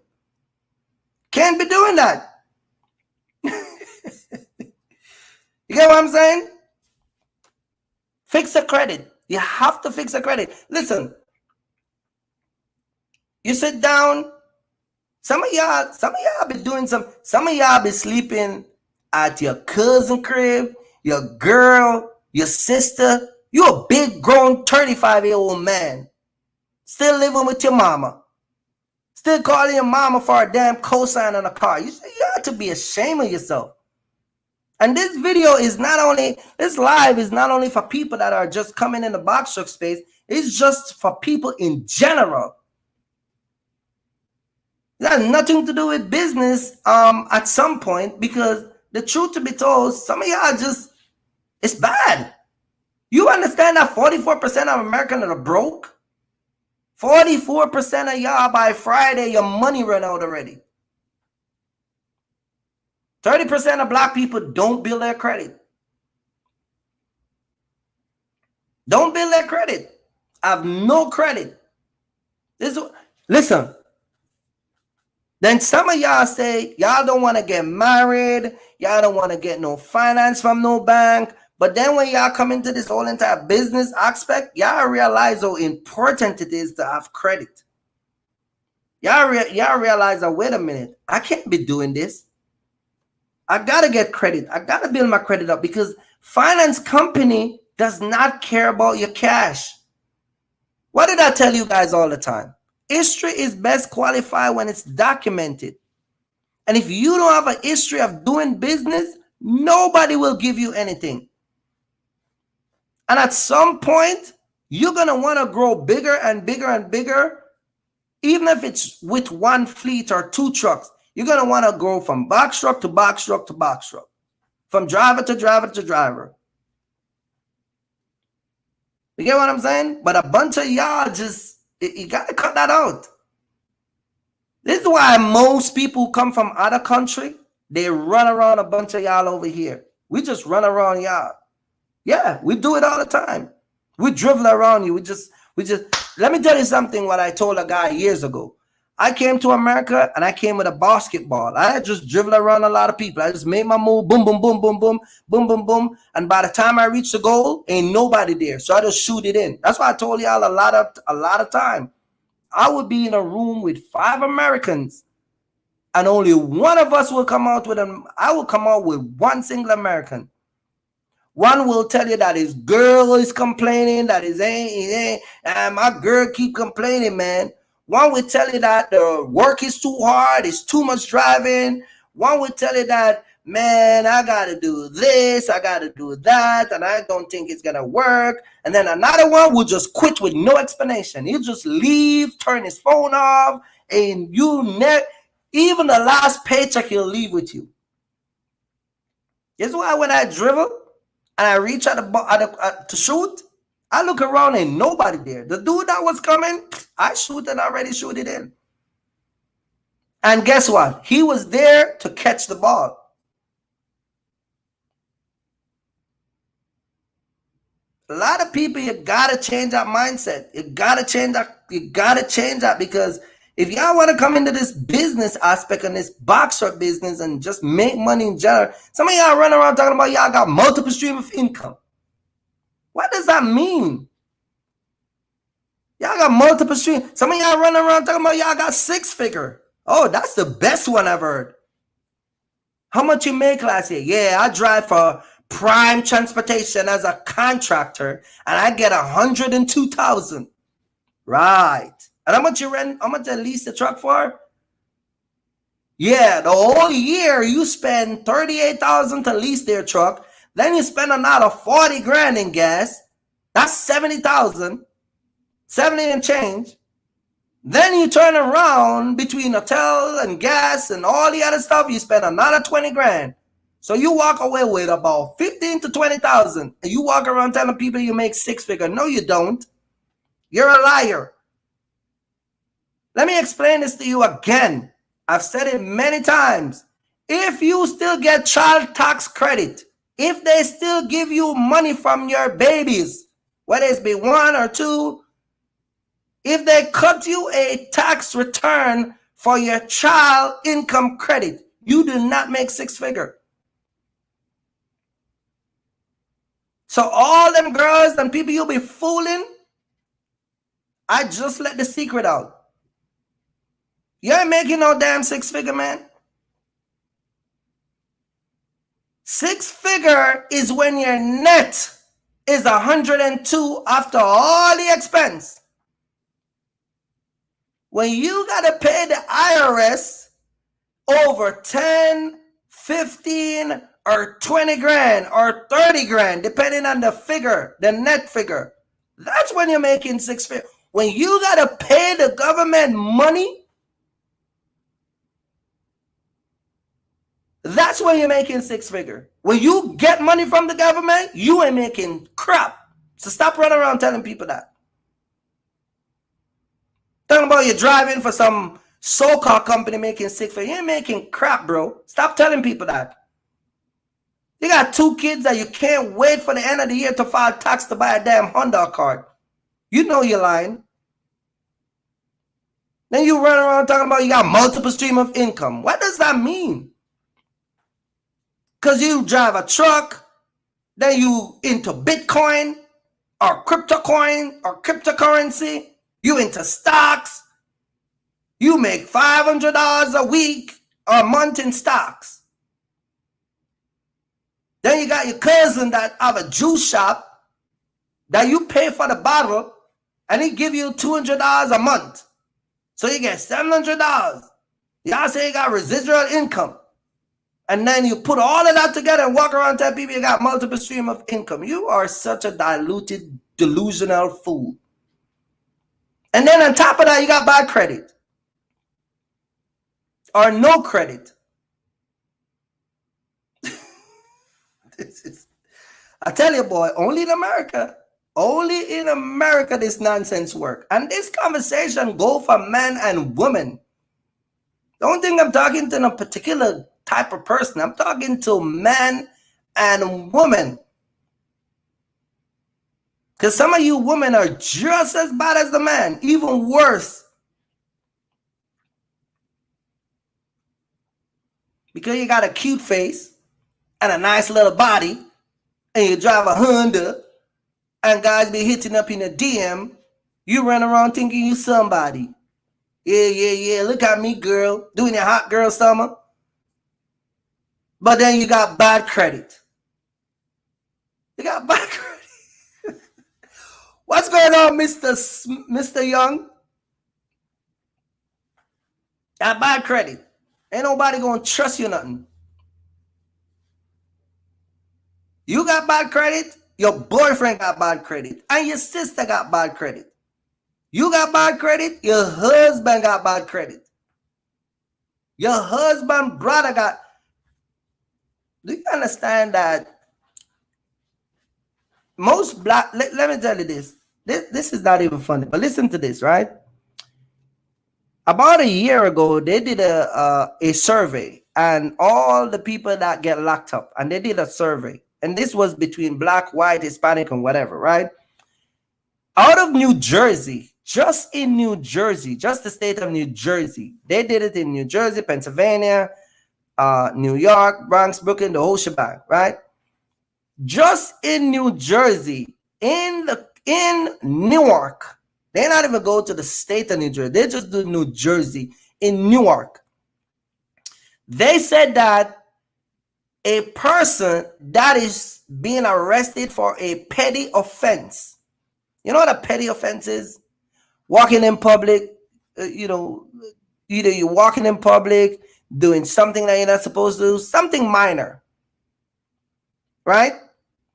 Or if they have a charge, they said that the bail for you to come out of jail, they said that the average person that have a petty offense cannot afford a $200 bail fee.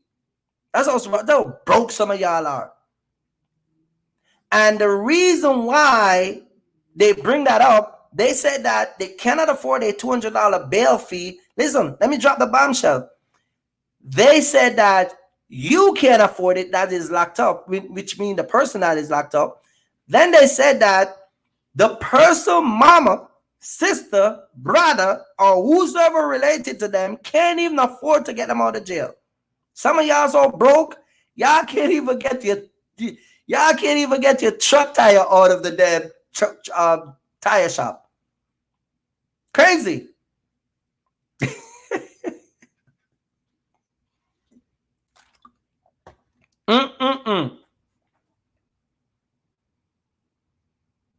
Can't do it. Y'all get locked up. Y'all can't get. Y'all ain't got no credit card. See, watch this now. Watch this now. Remember I said that earlier on. I said some of y'all talk about y'all don't want no credit from no companies, and that's cool. That's cool. Ain't nobody forcing you to take no credit from no credit card company. That's cool. But watch what happened. When some of y'all get in trouble, some of y'all wish y'all have them credit cards though, right? Because when you call your mama, when y'all call your mama ain't gonna give you her last $2,000. You sure ain't gonna get it from your damn sister. And your own boy, he ain't gonna answer the phone. Some of y'all say y'all don't want to marry, right? Yeah, I don't believe in that marriage stuff. It's just a piece of paper, bro. I don't believe in that bull crap. But when y'all get arrested, ain't nobody come to your rescue, right? Not even the girl that you're dating can come. Because she ain't got no money, so why is she coming? Nobody won't co-sign for you for anything. It's crazy. But then, do you need credit to start a box truck business? Of course you need credit to start a box truck business. Ain't nobody gonna give you anything.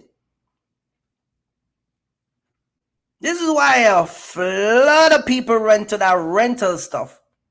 Because they don't have the credit. They're not financially ready and they're not credit worthy. So it's easy to jump in a rental truck because a rental truck ain't running a credit. The only thing the rental truck do that they're glad that you come is to suck your money from you. You would have been better off buying me a truck and I'll turn around and give you 25%, 30% a month than give the damn rental truck for the last 6 months. You would have been making way more money. Can you imagine I make $11,000 a week and you get 25% of that and I'm doing that 4 times a month? You'll be better off staying home.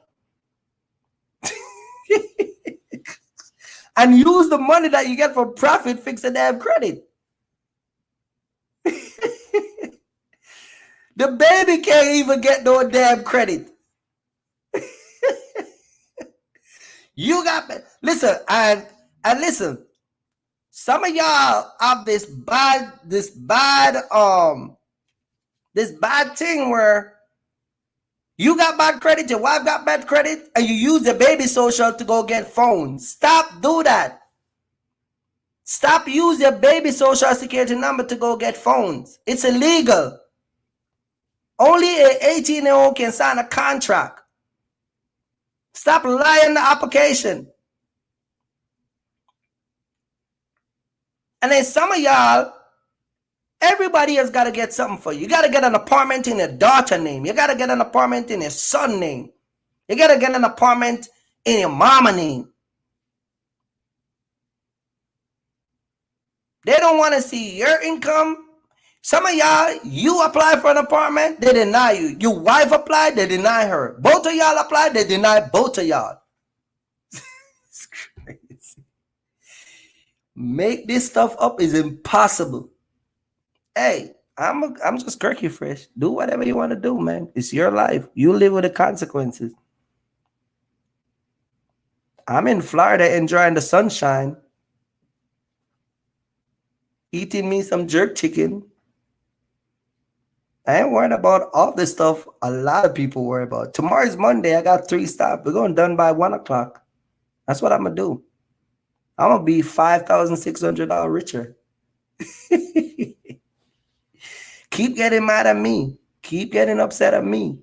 I'm just telling you what's really going on. You get what I'm saying? For those people who want to fix their credit, I use a company called Ovation. They're a very good company. They're in Jacksonville, Florida. They call Ovation. It's Ovation. Hit them up. Look them up on the website. They're very expensive, but they're very effective. I just drop it in the chat. Call them and say, hey, man, I want to fix my credit. They'll tell you the process. You pay, I think you pay $158. And they're not like, let me tell you what they don't do. You know, some of those credit repair companies that y'all know about that will take everything off and then it stays off for like 60 days. And then y'all think y'all got good credit because everything removed. And then they start to come back little by little. These people don't do that. When they remove something, it remove. So a bunch of y'all, it's in the chat. Look in the chat. I just drop it there. Go and look at their website and fix your credit. They are effective, so effective that I use them, and I recommend one of my friends to use them when we were trying to buy my first house. In the first 30 days, you're not going to see no response in the first 30 days, because the first 30 days, they're going to submit all these stuff to all these creditors that need to report, remove from your credit. And I'm talking about legit stuff. And then by about the month 2, you're going to start to see, once everything starts to recycle, you'll see the effect of what they're doing. And they'll keep working on your credit. Now, I had a car that was on my credit, a BMW, a matter of fact. And I had to pay the guys to remove it from my credit. Not Ovation. I work with Ovation to get it done. But I had to pay the bank. I had a car. I think the transmission, there was an issue with the transmission, and I returned the back, blah, blah, blah. They still put it on my credit. I had it for a few months, but I think I paid at the time to get it. And see, here's another thing too. When you negotiate with getting your credit repair from anybody, don't negotiate no partial deal. I told the guy that if I give you this money, I need it to be removed. I don't need it to be settled. I don't need it to be paid in full. I need you to remove it. If that's the case, I will wait the next 2 years to buy a house. Because I think at the time it was been on my credit so long, I needed like a year and a half for it to fall off. Matter of fact, some of y'all got stuff on your credit right now that is over the 7 years. Some of the stuff is not even legit. They're not even from the creditor. They're from some fly-by-night attorney that is trying to get money from you, and they report it fraudulently. So you need to get a company that is effective in the way they do their credit stuff. Some of y'all like to go to these places where y'all get payment plan. Y'all just love that word. You go on these payment plan method. If it's $4,000, if it's $3,000, y'all just want a payment plan. So you run to these useless credit company, this credit repair company, that they have no intention of fixing the credit. And what do? They take your money for 2-3 months, for 2-3 years. I know guys who paid people money for 2-3 years and still have the same bad credit. Because this is why I said early on, what it says, 30% of black people are misinformed about credit. Y'all don't understand what these people are saying? They're not telling you the truth.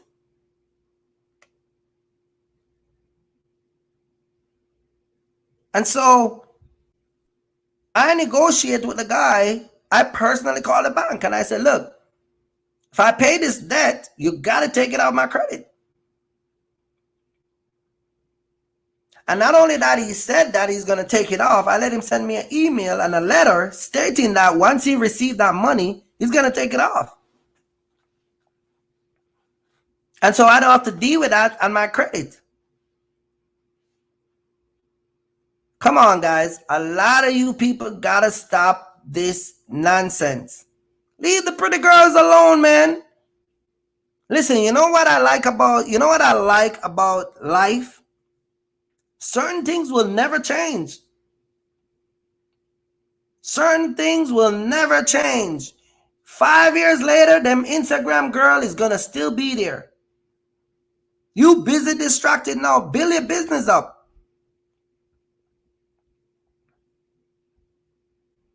I was talking to me and a couple of my boys was talking. Some of y'all black people don't even understand how the cycle of thing work. It don't. Get your money right, and the girls come automatically. You don't have to run no woman down. You ain't gotta call nobody. You ain't gotta go on no app. You ain't gotta hook up with nobody to hook you up with no girl. You just listen. Women like nice clothes and nice cars. That's it. You look good, smell good, and your car is clean and nice. That's it. Oh shit! You won't see your boy Tony in the Tony. I know Tony probably cracking up. Hey, Ray, where you at, man? Hey, Ray, I need a support right now, Ray. hey, Mr. Smith, where you at? Muhammad. Oh, man. You ain't got to look at them girls, man. You ain't got to look at none of them. You know, go look at the interview that Morgan Freeman did with Pierce. I think the Pierce, the guy that used to, I forgot his last name, Pierce Morgan or something like that. The news reporter guy, the British guy, the guy with a British accent. I think he's on some channel in his country now. But go look at that interview where Morgan Freeman said, never chase women. They'll chase you. You know how they chase you? By getting your shit together. You broke ass with your L-cat, they ain't gonna chase you. They ain't gonna chase you, bro. They gonna like you. I like the sound of your car. But the moment they realize that you're just a big bum, they'll be out. Not for the ones who like the bum dudes. I'm not talking about those. I'm talking about the woman that really gonna check on you. You know the one that's gonna call and check on you, make sure that you're alright?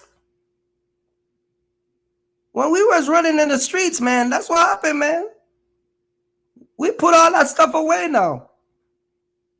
All that stuff we hung up. We ain't running the streets like that. But when we was running the streets, we ain't call no girl and what's up, baby, and can I come over? We ain't doing that. Y'all just out here running on these girls on Instagram. Every girl you see a DM. Man, listen, I have never DM'd nobody in my whole entire life. Matter of fact, I will never make a woman know that I need her. I don't give off that vibes. I would like a woman and they'll never know it. I keep that to myself. That's how I roll when I roll back in the days. I don't be walking around talking about, yeah. That's why when some people come around me, they get the misinformation about me. You think because you're a nice, pretty girl, somehow Kirky Fresh going, no, man. You have the wrong idea.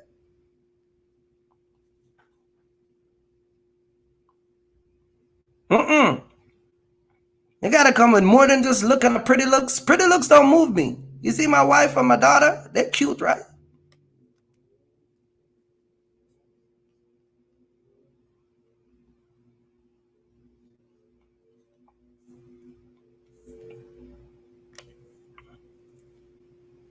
See what I'm saying?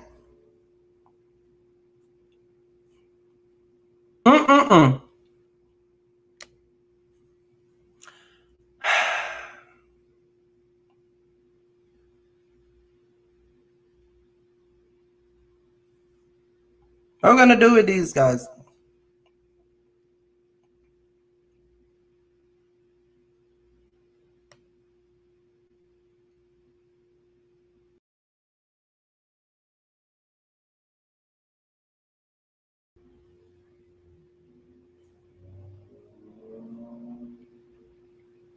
What we're gonna do with these guys, man? Let me close this.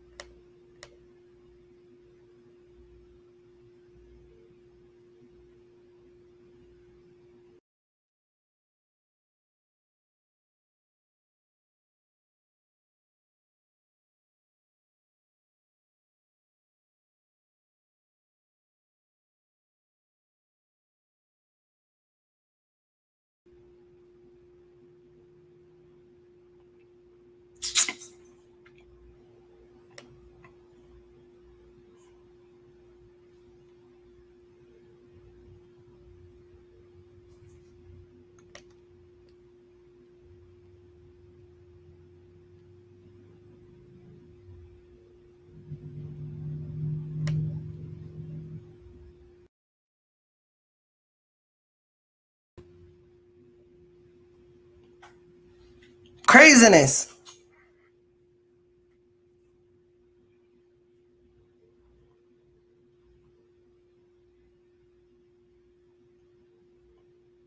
Craziness. Kirky Fresh, I know you're not a favor of Dispatcher, but do you have a recommended? I don't listen. I don't recommend anybody until I personally vet them. Personally vet them. See what I'm saying? So I stopped put my name on the line because, you know what I mean?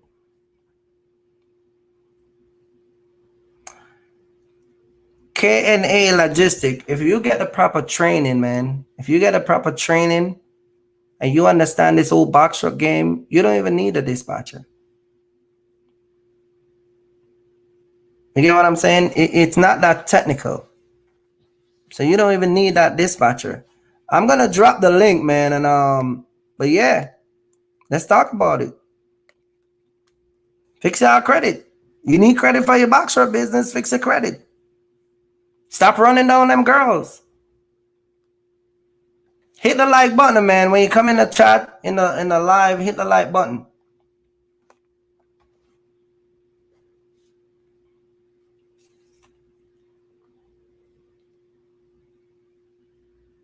Hit the like button when you come in the live. We're talking about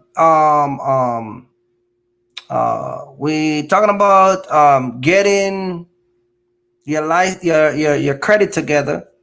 I just want to go back over what I said. 50% of black people have no credit or poor credit. That was done by the survey that they run. They said that 54% of black people have no credit or poor credit.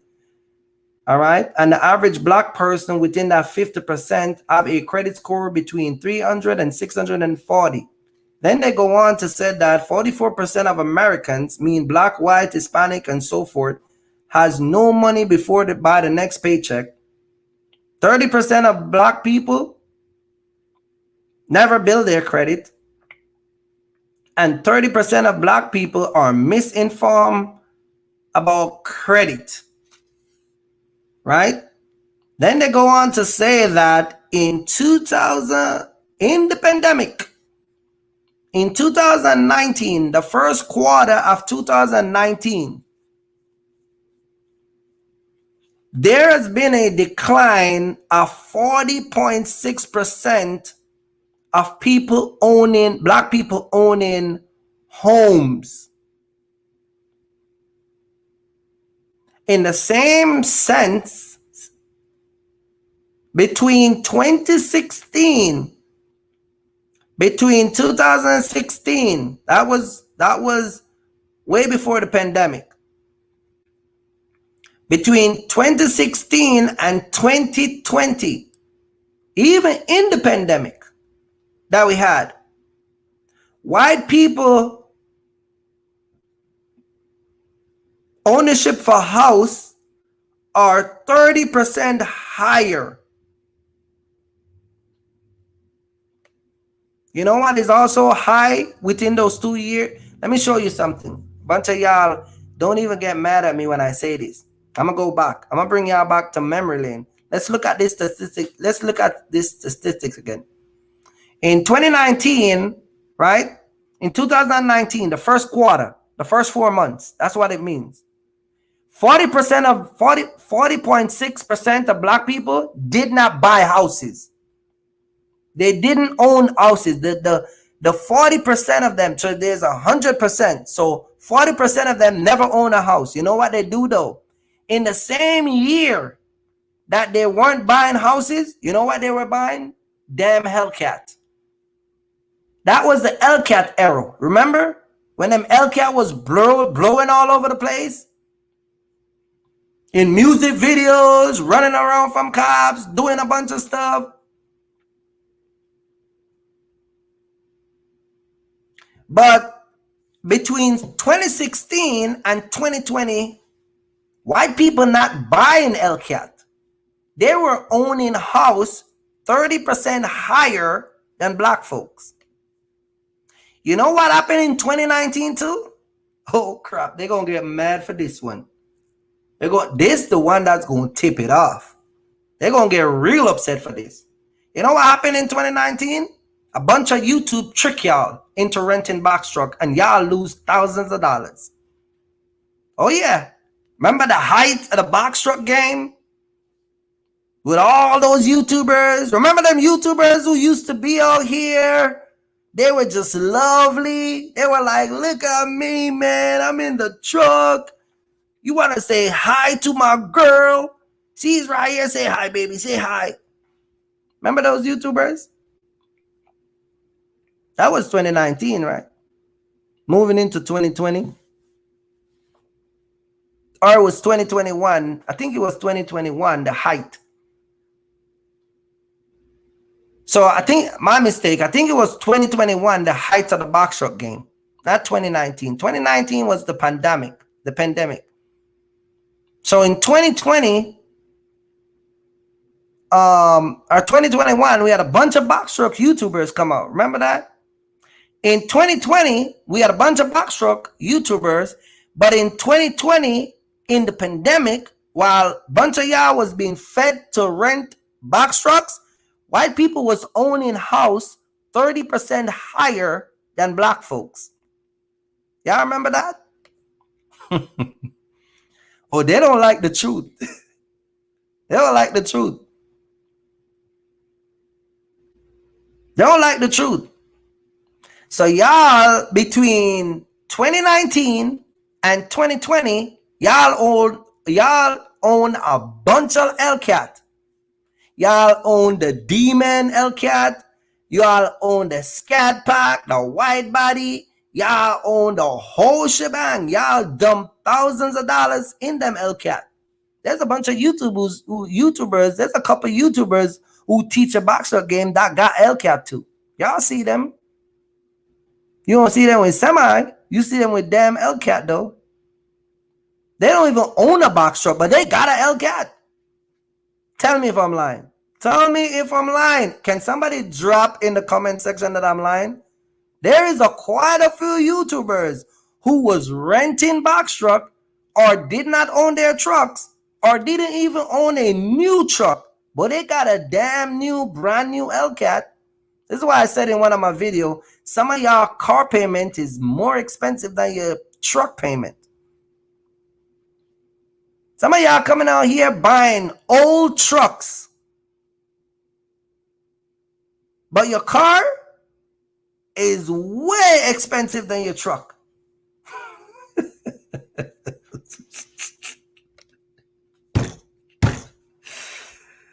Y'all want to say that I'm watching you? Oh my goodness. This is no joke. Remember those Arrow Man? Take you back to memory lane. If y'all think I'm lying, just look at the YouTube channels. Let's go back and let's say, man, let me go back in the days of the box truck Arrow. Remember when the hype? Yeah, man, come on here, man. We all here, bro. Yo, man, we ain't playing games, man. Remember them hype? Yeah, man, you know, riders give the best deal, man. Budget, man, right now, they're banging, bro. And you got people in their comment section, yeah, I did my first week, man. It's rocking, bro. And a bunch of, this is why I said that a bunch of y'all people, y'all tradition learners. They just tell y'all stuff. Y'all don't do no research. They just fed you echoes. You hear one person say, you know how many times people come to me and said this, well, I gotta move my truck at $2 a mile. And I'm like, who tell you that? Well, you know, that's what they say on YouTube. And I'm like, well, if you want to learn the partial, first of all, you ain't gonna get $2 a mile. If you're gonna do partial, you ain't got no $2 a mile. And I just kill their spirit right away. And by the time they understand the formula that I give them and the money they make, they're like, I was really misinformed. Because the guy who's running down $2 and $2.50 a mile, he ain't getting your kind of money. This is why a lot of these YouTubers are not here no more. They're not here. They're home with their little dog and their wife and their girlfriend, and they got a fancy studio, and they tell you all the time to buy this mentorship and all this stuff. And they tell you hit the like button so they can get that check from YouTube and pay their bills and pay for their car notes. That's why they do that. They used to be a box truck driver, but now they're a dispatcher.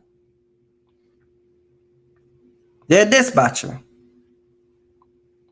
They post up videos on Instagram and shorts showing you stack of money.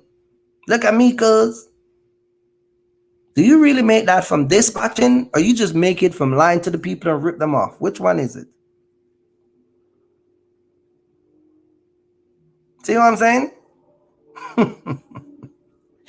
Remember the era of the days, man, listen, man. There's a couple people that I used to see just lying to everybody on YouTube. I was surprised they leave that quick, because it's just amazed me. And then you know what used to be funny? Yeah, what used to be funny too? It used to be where people would bash me for talking about those YouTubers. They used to like, yeah, you talking about my boy, and they'll go over those YouTuber. Remember that video, that live I did where I said, let's address the BS about YouTubers? And one guy was in the comment section say, yeah, that was me. Because he went to other YouTubers and was like, yeah, the Jamaican guy, yeah, he said he's talking trash. It's definitely on YouTube. Listen, I'm not talking trash about those YouTubers. I'm not talking trash about them. I'm just stating the facts. That's all I'm doing. I'm just stating the facts of what is really going on. Mohammed, what's up, man? I mute you because it sound like you were closing the vault. Hey man, I appreciate that. We only want to possibly hear, you know what I'm saying, the codes. Oh man. So hey, we appreciate that. What's up, man? You like my rant? You like my rant, Mr. Bad Credit? I hear you, man. I hear you. I didn't catch all of it today. You know, I told you I had the boys today. You know what I mean? Yeah. Serious Lane was here early on for a brief minute. You know what I mean? Mm-hmm. You're a nice looking guy, man. I want to hit it off with you, man. I was trying to tell these cats early on. I'm gonna have to do the Serious Lanes, right? That's what. Oh, I'm gonna have to do Serious Lanes. I used to look like that, man. Listen, training, man. I used to look like that. I just have to take you to my outside garage. You know what I'm saying, Jim? I used to look like that. I just drop off a shape. Oh man. But I hear you talking about. Don't do me like that, man. Nah, not at all, man. Let me come back to the A. I told you, we gonna get right. You know what I'm saying? We're here. Yo, listen. I was telling these guys, because you're a good looking guy. You know, I saw your swagger. I listened to you talk to your people in the office and all that stuff. I was telling these guys, man, like, get your business right, get your money right. Because when you get your money, these girls chase you, man. Can you talk about that? Because you're a single guy, so you don't really care. You don't really have no woman to really like worry about. But But yeah, and that's by design. But before I get into that, you know what I'm saying? I want to mention what you talked about earlier about all these people on YouTube who buy high Hellcats and this and that. Oh, man. You're lying, man, because they ain't around no more. Man, don't that do was this to me. 2019. We're in 2022. I mean, I wouldn't say no names, but man, people ain't been dropping videos like they was in 2019. That's for sure. In 2020. Yeah, because like I was saying that a lot of people in the height, I read, you see the article that I read? I was reading this article where they were saying that between 2016 and 2020, white people purchased house 30% higher than black folks. Sounds about right. And I was like, in 2019, the black people spike in owning Hellcat. Yeah. Is that a fact, or I just made this up? I don't know the stats, but I could believe that if you were to tell me that was the stats. I said that probably sounds about right. I can send you the link. It's right here. It's from Financial Challenges for Black Folks. It's a website that see, I get my stuff from like Money Geek. Go to Money Geek and you'll see what I'm talking about. I get my stuff from people that are actually financial. They get MBA and PhD. I don't just get my stuff from people that are on YouTube. This stuff I'm pulling up is not some stuff from some YouTube channel of some white guy telling us about finance. I get this from corporate company with Fortune 5 and 50 people that work for these companies. You get what I'm saying? That's where I get my source from. That's why every time I come on my live, my stuff is solid. You know what I mean? Because I don't make stuff up. You get what I'm saying? But what I'm saying is that in those era, you remember where the height of the box truck business and people was running around in the trucks, riders, budget. Absolutely. What happened to those guys, man? Well, I mean, we know what happened to those guys. That's not a route that you can continue long term and be successful. Right. Or you'll have very minimal gains. Let's not say you won't be successful, but you'll minimize your gains, right? Because all that extra money, like, I was listening when Sirius was on, he was paying up to $2,000 a week just to the, rental company, not including gas, not including insurance, you know what I mean? Tolls or whatever else it is. So it's costly renting. And I think, anyone who does their research will come across that realization pretty quick. And it's not that you can't do it like you've been saying, but you have to have an exit plan, right? Well, listen, Chris Lane started that way. He had an exit plan. It started that way. He had an exit plan. So, it can be done. It's okay if you have to start that way. Like you were saying earlier, if all you got is $5,000, but you should have a plan to know, like, this is just to get me my foot in the door. To get my foot in the door, right? Exactly. And then I'm going to go and get my own truck. Well, listen to this. It says right here, I get this from the same article. It says 54% of black people have no credit or poor credit. Yeah. So they either have no credit or the credit is so bad that they won't get financed, right? Absolutely. Then it says they have between the credit score of 300, the one who do start to have credit, their credit is averaging between 300 and 640. So 640 is when you be fair in the fairground, right? Yeah. 44% of Americans, doesn't matter if you're black, white, wherever you come from, 44% of them, you get what I'm saying? Yeah. They live paycheck to paycheck. They don't have a paycheck from this Friday till next Friday. You get what I'm saying? Then it says right here, 30% of black folks never build their credit. Yeah. They got that one credit card that they maxed out, and that was it. If we're going to dig into this, it goes a lot deeper, right? So, yes, we know in not just the black community, but definitely in our community, there's not much financial literacy. Wait. But listen to this one, too. 30% of black folks are misinformed about credit.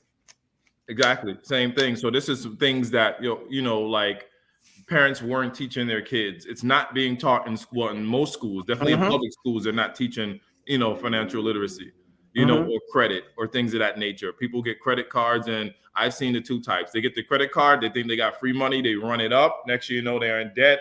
Their credit's horrible now. They're not paying it off. It's not free money.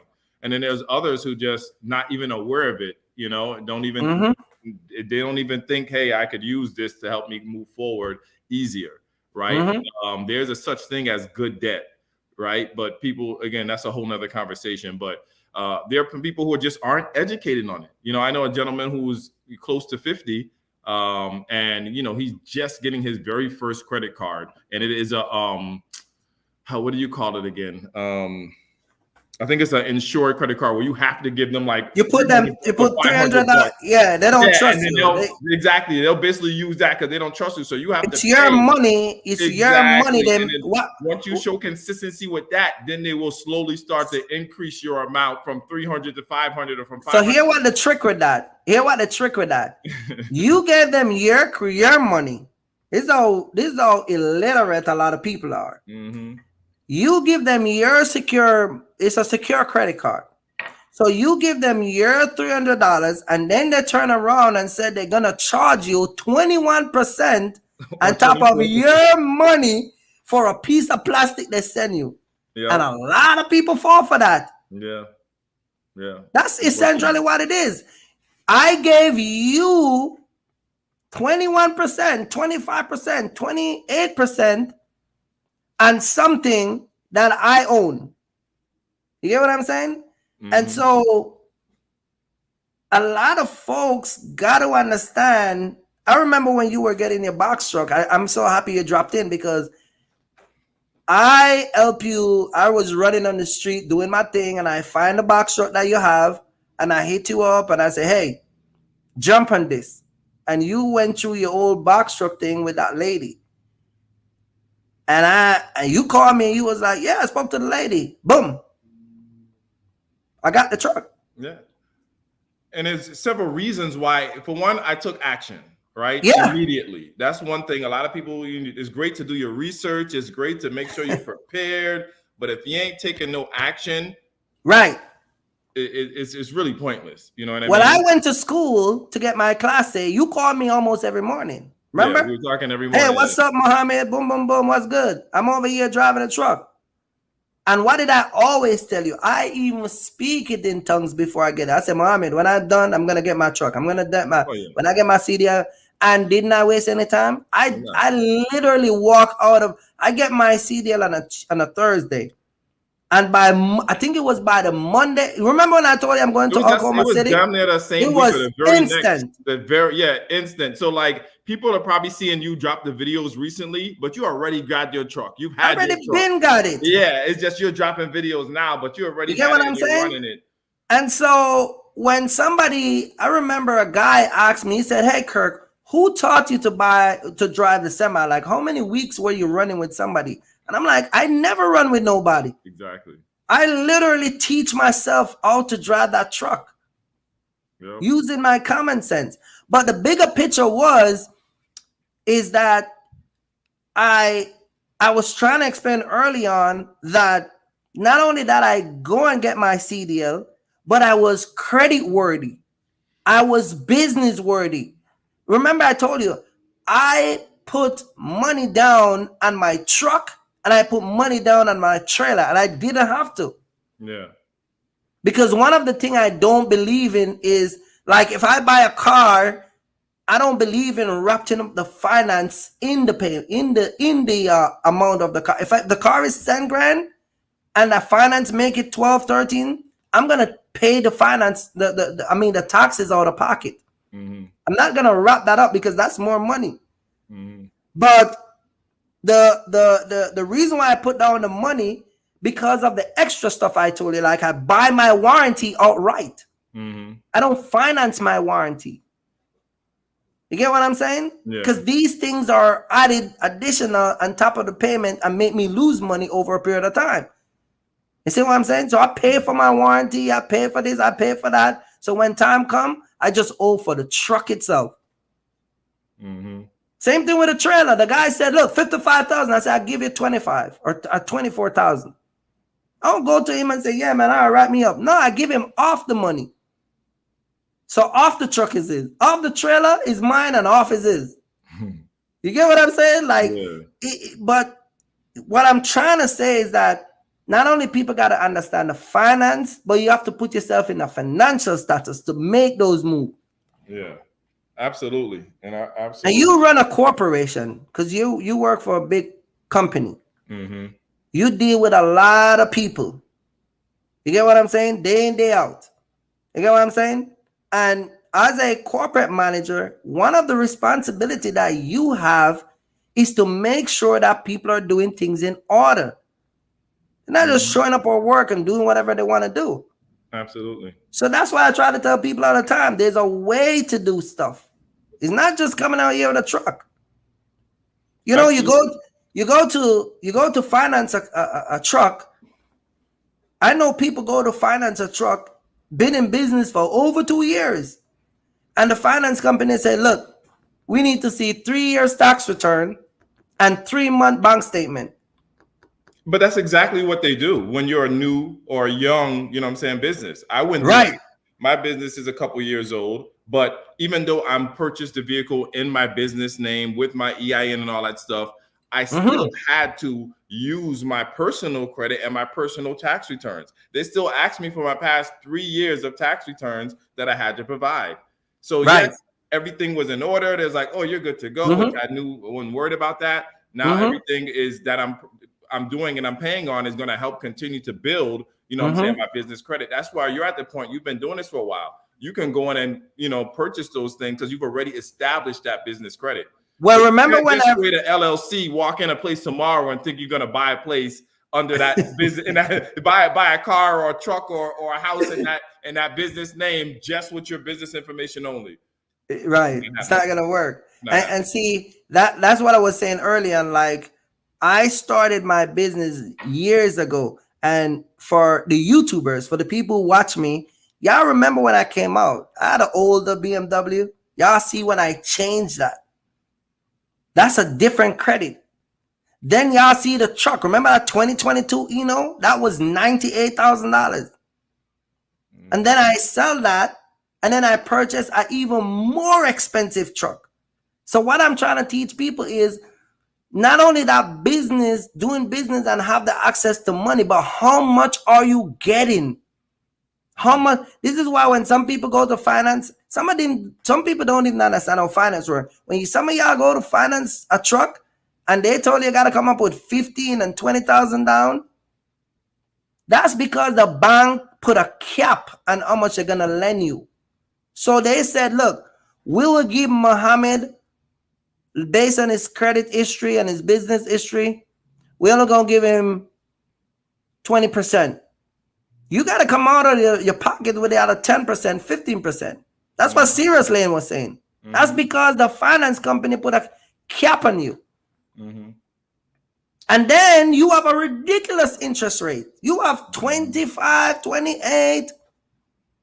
It's crazy. Crazy. You get what I'm saying? And so when you come and you finance a truck and you make your payment and you do this, and they don't understand how this credit works, because even the insurance company, some people are paying $2,000 for an insurance because you got bad credit. Absolutely. That's why you're paying so much. It's not because the truck is too new or your driver's license is crazy. Kurt, I'm paying insurance for 2 people and mine is less than that. I'm paying for me and my driver. Even though I don't drive, my name is still on there. So I'm paying for myself and for my driver for this insurance, and I'm paying less than $2,000, and some people are paying $2,000 plus for themselves. I paid $2,400 for a 2018 box truck. You hear me? $2,400 for a 2018 box truck. That is some people insurance money alone. Yeah. And truck payment. Dudes are paying like $5-6 grand. Insane. I paid $2,200 for the semi I just bought. $2,200 for the semi, $3,700 for the truck payment, and I pay $175 for the trailer insurance. And when you say for the semi, you mean the semi insurance? The semi payment is $3,700, and the semi insurance is $22. Correct. Got you. Yeah. And then I pay $175 a month for the trailer. Yeah. Yeah. So you get what I'm saying? pay about $1,800 for me and my driver insurance monthly.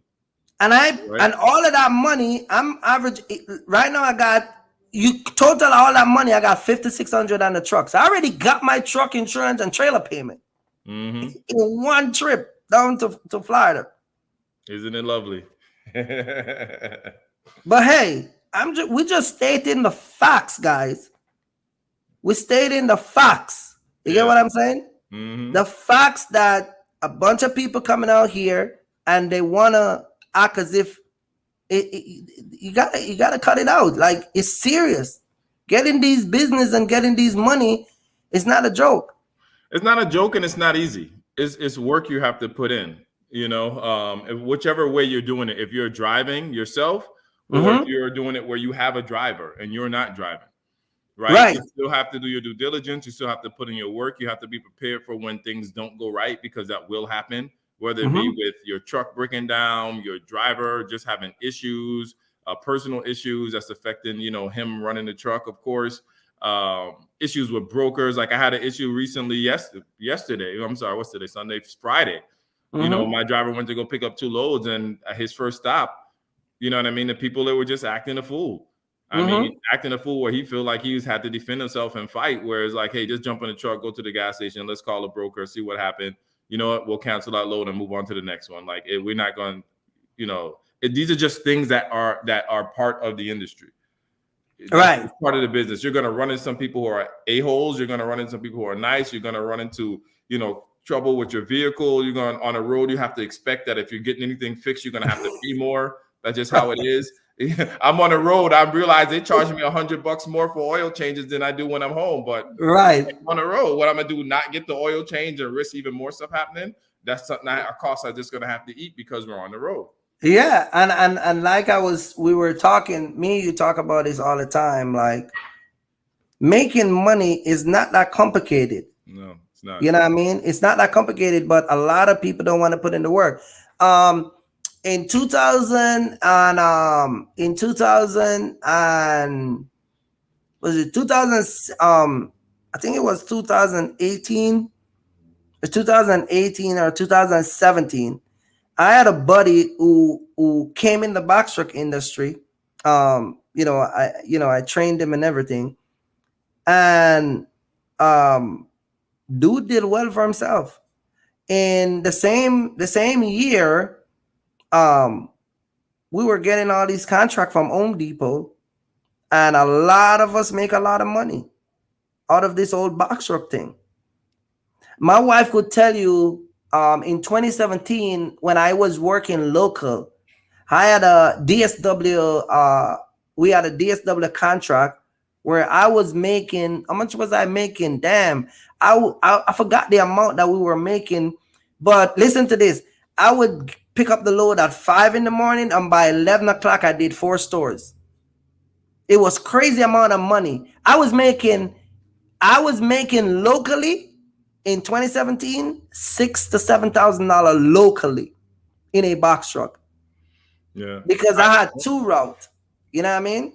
But I mean, people are trying to say that there's no money in this industry. It's crazy, and I'm not going to go into numbers. But this morning, I just wanted, you know, I said, let me total up just to get an idea of where I'm at so far for the year, just with my business, with the box truck, right? I have not ran the whole year. I got the box truck in April, right? And I had to put a driver in it. There's other things that happened. Right. My driver stopped driving for a while. He went off to CDL school. Then I put the truck in the repairs. My AC needs to be fixed. The compressor needs to be replaced. I have a warranty. So it was a couple months my truck wasn't running.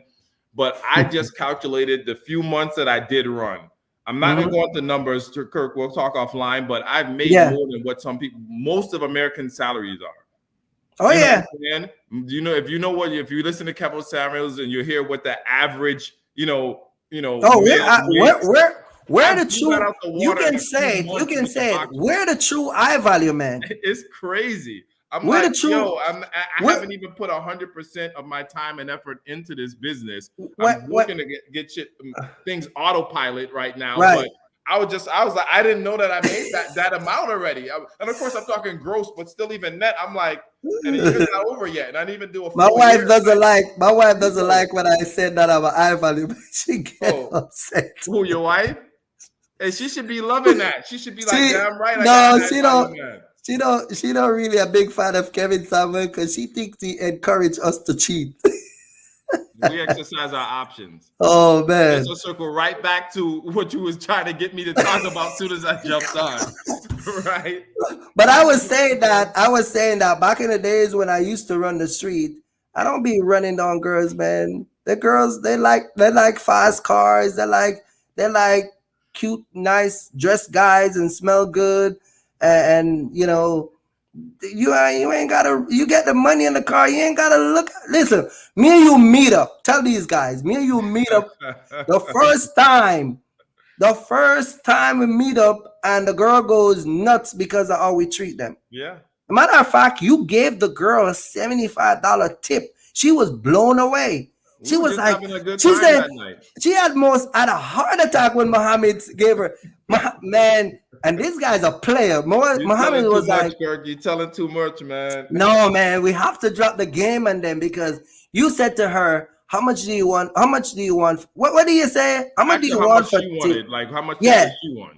How much tip? Yeah, she was like, I don't know, maybe. She said something like maybe $20. That would be a good tip. Yeah. And you were like, is that what you really want, or you just? And she was like, well, I don't know. And she was going back and forth. And when you told her, I said, and then we asked her if we pay her, how should we pay her? That was another killer. Because she said, look, if you're going to give me money, just give it to me where, you know, just put it in my hand. Don't let them see, you know what I mean? Don't put down no credit card. When I tell you, when Muhammad gave her the $75, she tell Muhammad, like, she was so appreciative, man. I actually even got her number that night, but I never called her though. I never hit her up. Don't be saying that, man, because then my wife be thinking me and you be hooking up, looking at girls. I said I got her number. Me and you are Ray. But me and you are Ray. I didn't say anything about you. Me and you are Ray. Oh man, we got Ray in the building. Ray is Nick. Nick in the building. No, man, we got a woman come to tell us how we a cheater. Oh man. Can you hear me? Turn down your thing. You might have to mute your actual there you go. Nick, if you got one of the YouTube, you gotta well, let me see. We got a woman come to tell us how we a cheater. Right, Nick. Somebody gotta close their YouTube in the background. Close out that YouTube video. I think it's Nick. Ray, what's up, man? Yeah. What's going on, bud? How y'all doing? Good, man. Good. Hey, did that load ever work out for you, Ray? I called her and she called me back. Mm-hmm. But it was kind of she was in a process of trying to hook something else up. Okay. Yeah. Cool, it was decent though. Cool. It was decent. Appreciate it. No problem. Kind of like we do, guys. We, for those who are watching and listening, like we network and we talked about this. You know what I mean? Hey, this guy. What's that? This guy got a Porsche, man. What's that? Oh man. You know what I mean? I'm out here struggling, and they got Porsches and M5s. Porsche struggling. Type S and stuff like life is hard, man. Your wife is home. You tell her today that we're just doing a locker room talk, right, Nick? Nick. I think Nick have a Nick. But Ray, you got a nice car, man. Tell us what is. I know we're talking about credit, but it's still essential. When you try to get that car, man, did you have any problem because of your credit? Because you have one of the most elite Porsche, but walk us through that. Like, what was the process like? You know what I mean? And I know you finance your backstroke too, so you have a car and a backstroke. Tell us what was the deal with that? Well, my car was I went to the Porsche dealership, and when I went there, it was one of the guys. He didn't think I was going to buy the car because I had just got off the truck. I was in my work clothes, so he didn't think I was going to actually, buy the car. Right. So he was trying to like, walk me through, and I was like, you know what, that's okay. So I ended up going to another Porsche dealership, and I went in, told them what I wanted. They ran my credit, and they was like, man, you can get whatever you want. So let's get more details, man. What kind of Porsche did you get? You got the Taycan? I got the I got the Panamera Turbo. Okay. All right. Man, listen, boy, everybody's stunting, man. They got Porsches and M5s. This I'm guy in my Flintstone mobile, pedaling with my feet. He sent me the picture. He talked to me and he said, Kirk, man, you're a real deal, man. I like your vibes, man. And we click and we, what I mean, we set it off, and he was like, look, man, I feel you on this whole entire teaching people stuff, man. And what I mean, you're a genuine dude and this. And we just start chopping it up. And, he told me just get his truck and you were doing this. Could you tell everybody how long you've been in the box truck game before you actually came, 8 years. 8 years. 8 years. Man, 8 years. He's been eating for 8 years. I'm gonna ask you guys both for individual loans on the side outside of this. That's fine. That's fine. We ain't gonna give you no bad credit, and we ain't gonna give you no bad interest rate. We ain't gonna give you no bad interest for the first 18 months. But what I'm saying is that Ray can attest to what I'm saying. Do you remember the LCAT era when a bunch of dudes were just buying them LCATs? Yeah. And I was telling Muhammad that while they were buying up them LCATs, 40% of black folks weren't owning homes. You get what I'm saying? I think in that era, I would say honestly, between 65 and 70% of YouTube was Hellcats. Yeah. Hellcats. Yeah. Because that's what videos Hellcats. Because that's what led Serious Lane started is car channel. The height of it. You get what I'm saying? So, but I say that to say this, like, we right here, we're the true eye value, man. We ain't running down them girls, man. Like, we got, like, that Porsche is dope. Like, and man, Muhammad, I gotta send it a picture. Like, man, you just drop it in the chat, man. Listen, I'm like, what's going on? I saw a caddy get dropped in the chat the other day. I'm like, whose caddy is that? It's clean. That's Tony caddy. That's Tony. I need a loan. That's Tony. You see what I'm riding in, Kirk? I'm struggling. No, you're not struggling, man. This guy drive a Range Rover Sport. You hear me? You ain't struggling, man. A Range Rover Sport, a white. I'm gonna send it a picture. A white Range Rover Sport. Him and his son was down in Miami walking without a shirt. That's what we do in Miami. You know what I'm saying? Listen, this dude right here, don't be fooled by Muhammad. This dude lives in a 6-bedroom house in Atlanta by himself. Don't let this guy play you, man. Live in a house by themselves. You hear this guy say he's got a gym in his garage? You hear this guy? I can't always get up and make it to the gym, so you listen to this guy? Oh, Ray, come on, Ray, man. Back me up, man. Hey, listen. Ray, you know when you got a gym next to you, you're making money. Like this guy, man. This guy's a corporate manager. Listen. Oh man. Hey, we out here, baby. Man, listen, man. Listen, money knows money. Money attracts money. Thank you. That's true. It attracts money. Thank you. Thank you. And for all the dudes who like to look at them TikTok girls and them Instagram girls, get your money right. And they'll turn around, look at you. Your purpose, get focused on what you want to do in life, find out what you like and pursue that to the full.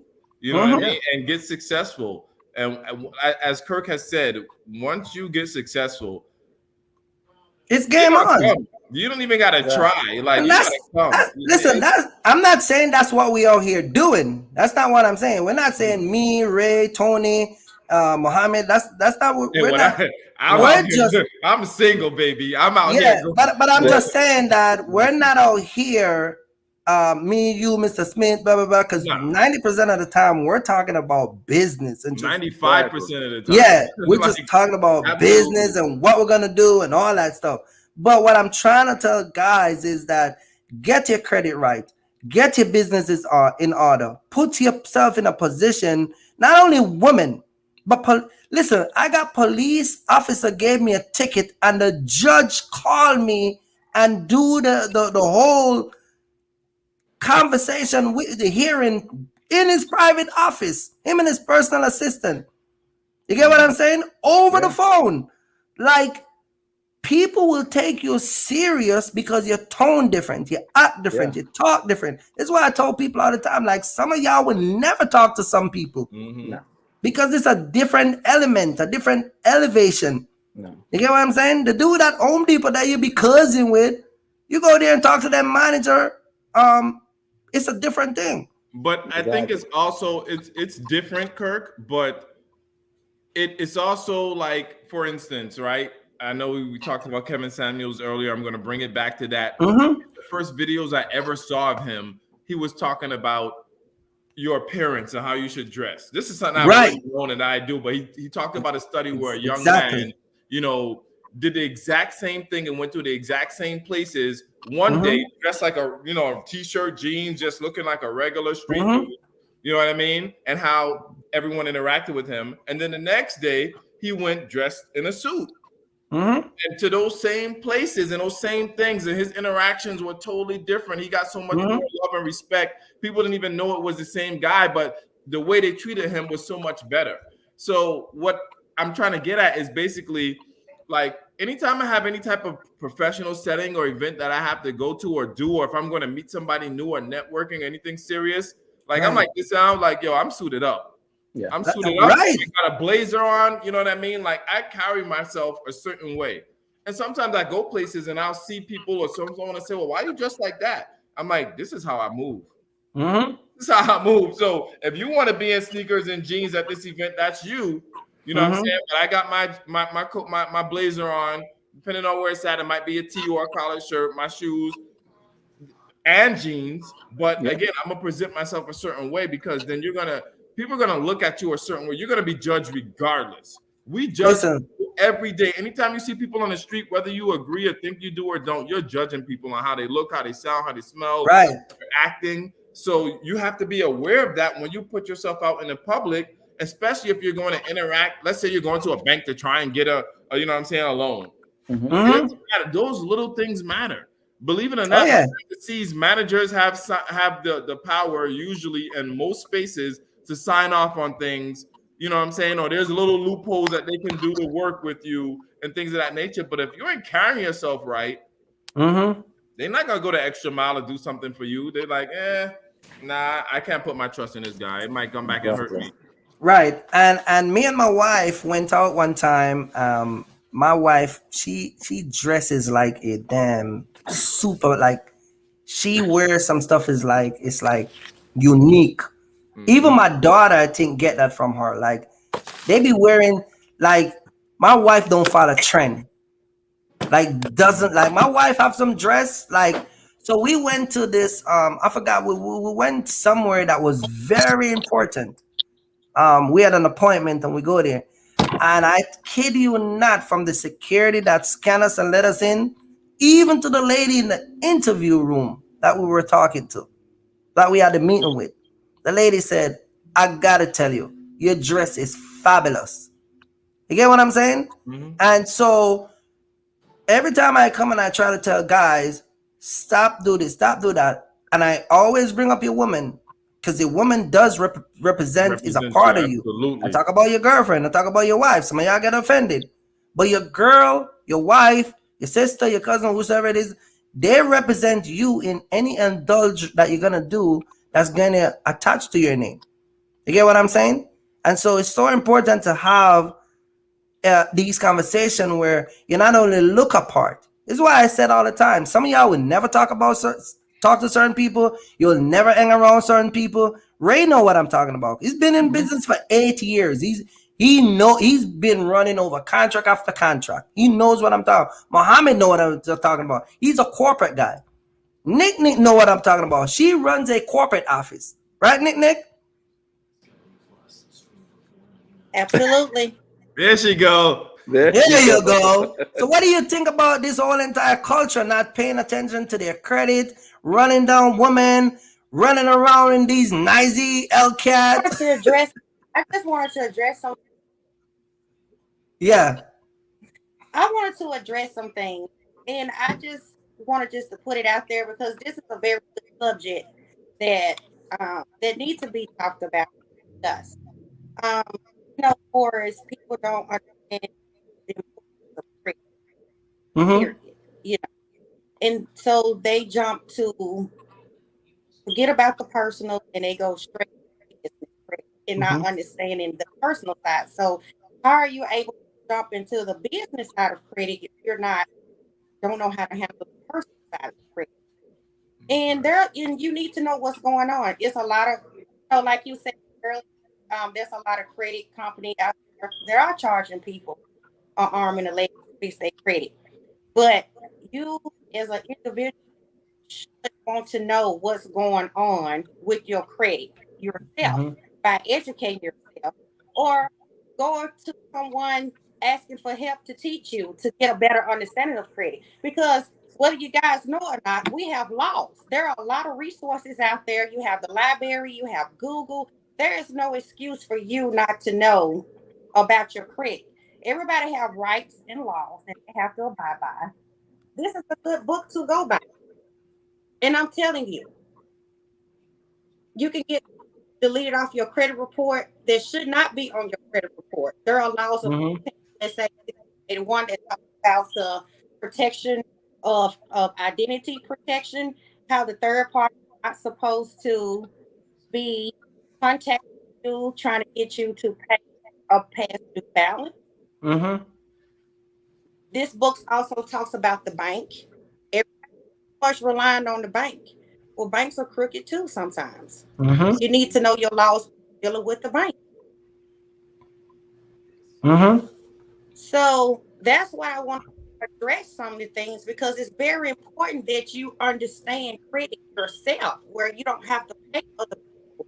And when you get more better understanding, you know how to going forward of how to handle your credit. Then when you get on the business side, you can stop listening to other YouTubers because you did your resource.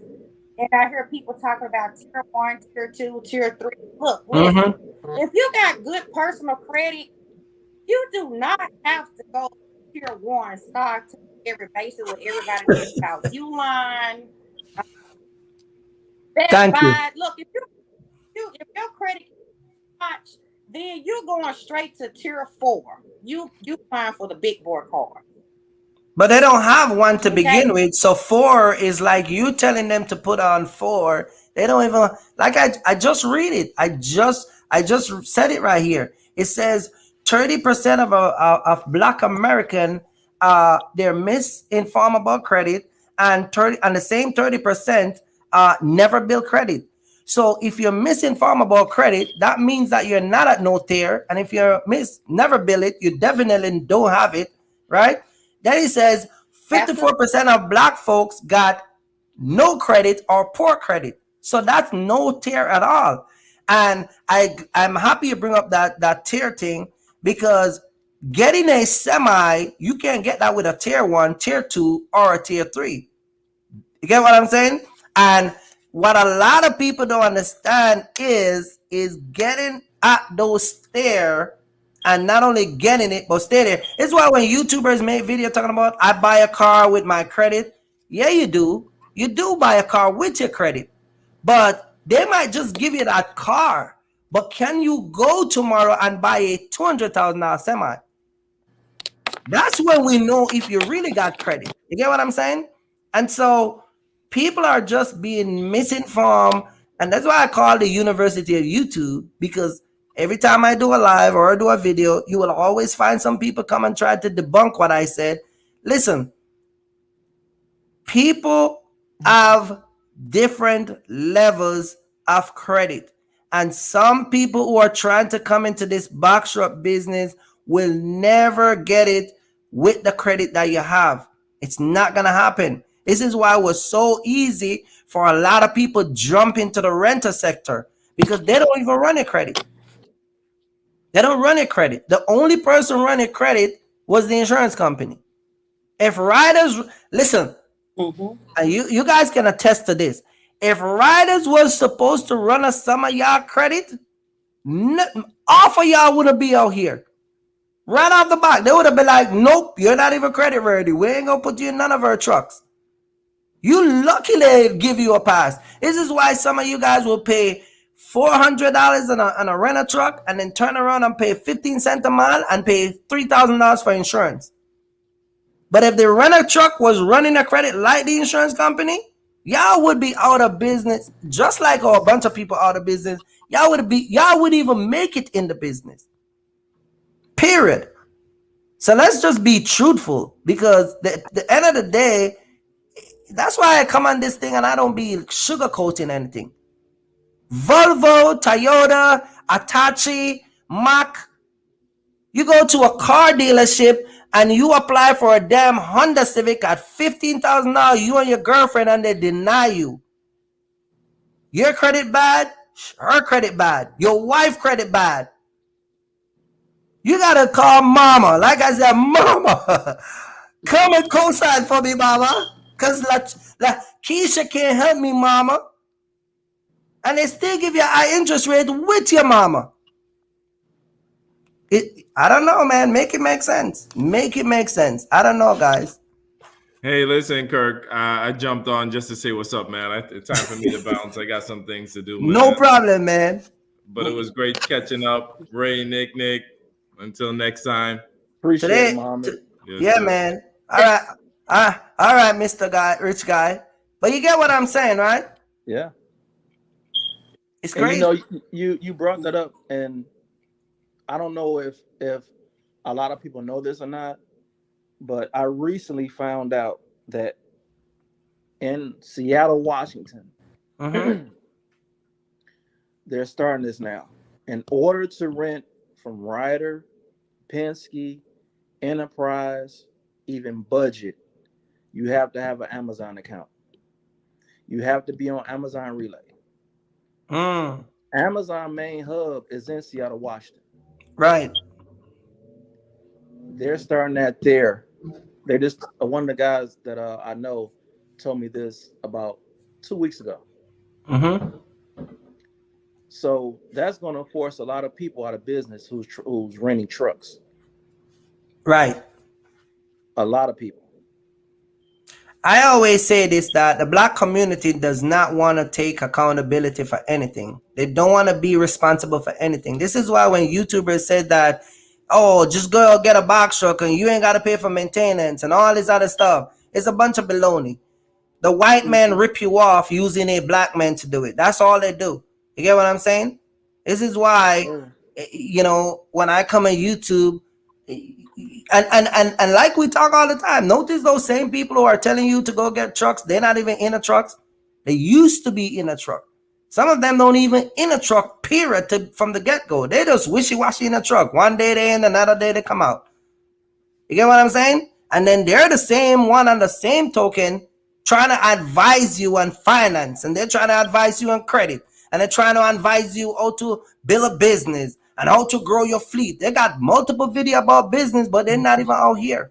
It makes no sense. You get what I'm saying? But hey, where the gullible land is where the gullible load. You get what I'm saying? My job is to get some people today, get some tomorrow, and get some later. And I understand that some I will never get. That's all it is. But yeah, man. But yeah, Nick, that's important that you come up with that book, because a lot of people don't even understand that these third-party attorney, like I said early on, you don't have to pay them. Right. You have to pay them. Yeah. When you can get it for free and educate yourself, it all starts with your mindset.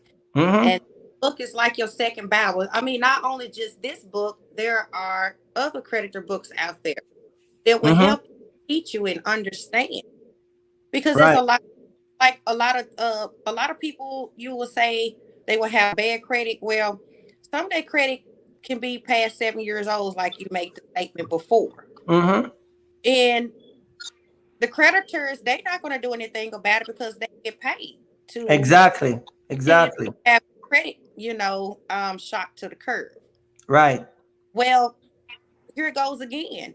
When you know the laws of that credit repair book, you send that letter off. You don't. A lot of people get it confused. That's why a lot of people keep coming back. Oh, it's not coming off my credit. I know it's not coming off your credit because you're sending it to the credit bureaus. No, you need to send it to the direct company that's sending it to the credit bureaus. 30% of Black people are misinformed about their credit. That's where the problem lies. So when you said that they're saying it not coming on, is because they've been misinformed where to send it. Right, they've been misinformed. You send it to the wrong people. You get what I'm saying? And a matter of fact, if you don't mind me share your business, because I'm gonna share your business. Form stating that you're giving them permission to report on your credit. That is identity theft. You mind if I share your in your business on YouTube about your recent move that you make, or you want me to wait? You can tell them. So she just purchased a truck and a trailer. What, 3 weeks ago? A matter of fact, you purchased a trailer last week. Mm-hmm. Absolutely. See what we're talking about, guys? This is what we're talking about. And there's another trick to the game when you're going out here to these car locks. I don't care what type of commercial you hear. The first thing the salesmen do, they watching you from the camera or from the window when you first pull in. Mm-hmm. One of those fellas gonna run out there to you. The first thing, hey, how are you? You know, tell them their name. You tell them your name. What's the first question they ask? How's your credit? Well, the thing is, you don't tell them your credit. That's none of your business. Mm-hmm. Why are we jumping? How's my credit? And I just stepped a foot on the parking lot. Mm-hmm. Mm-hmm. Then it's different with loans. When you sign those loans, it comes with, people don't saying there is no such thing as loan when you purchase it. They don't know. This is why I spend so much time talking about it. It's been 3 hours because I want them to get it. And I'm gonna let this live stay so they can get it. So stop watching those videos. Bad shape. I've been in a bad shape too, but I had to wake up because, like you said, it's been passed down from generation to generation. Nobody. So somebody have to break the curse. Mm-hmm. So it has to start with us, so we can help our children. Once our credit get top notch, then you can add them onto your credit. By the time they graduate from high school and going to college, hey, they would A1 credit pass over an 830 score. Mm-hmm.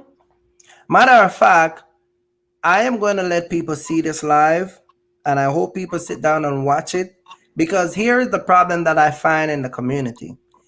You will post a video about money. You will post a video about talking about YouTubers. It will blow up. You see how you will have the live and you will have people, like a small amount of people come in. You will be, if I posted something says, let's address those YouTubers part 2 and 3, and or I made a title, let's call some new YouTubers name. The live would have a tremendous amount of people in it, right? And they will just skip out of these videos, not realizing that to get to the semi, you first have to understand this part. You have to. This is way more important than you watching a semi video. Right.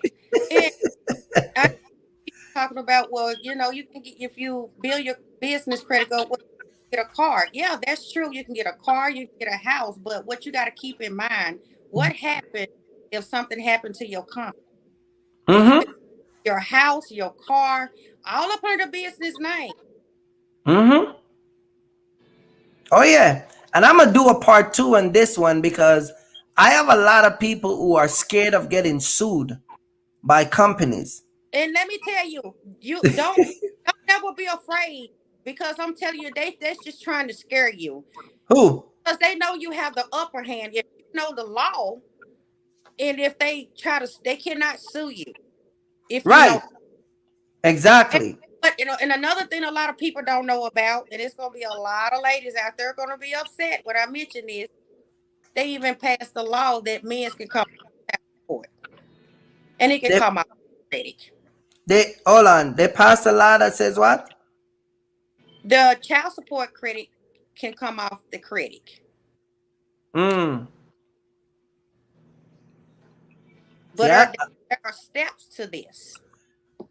Right. Now, I'm not about the fathers that don't be in the children's lives. I'm talking about the fathers that the ones that do in the children. I think a lot of the fathers want to be in the children's life. They just don't want to deal with a lot of these women, because some of these women are like some of these men.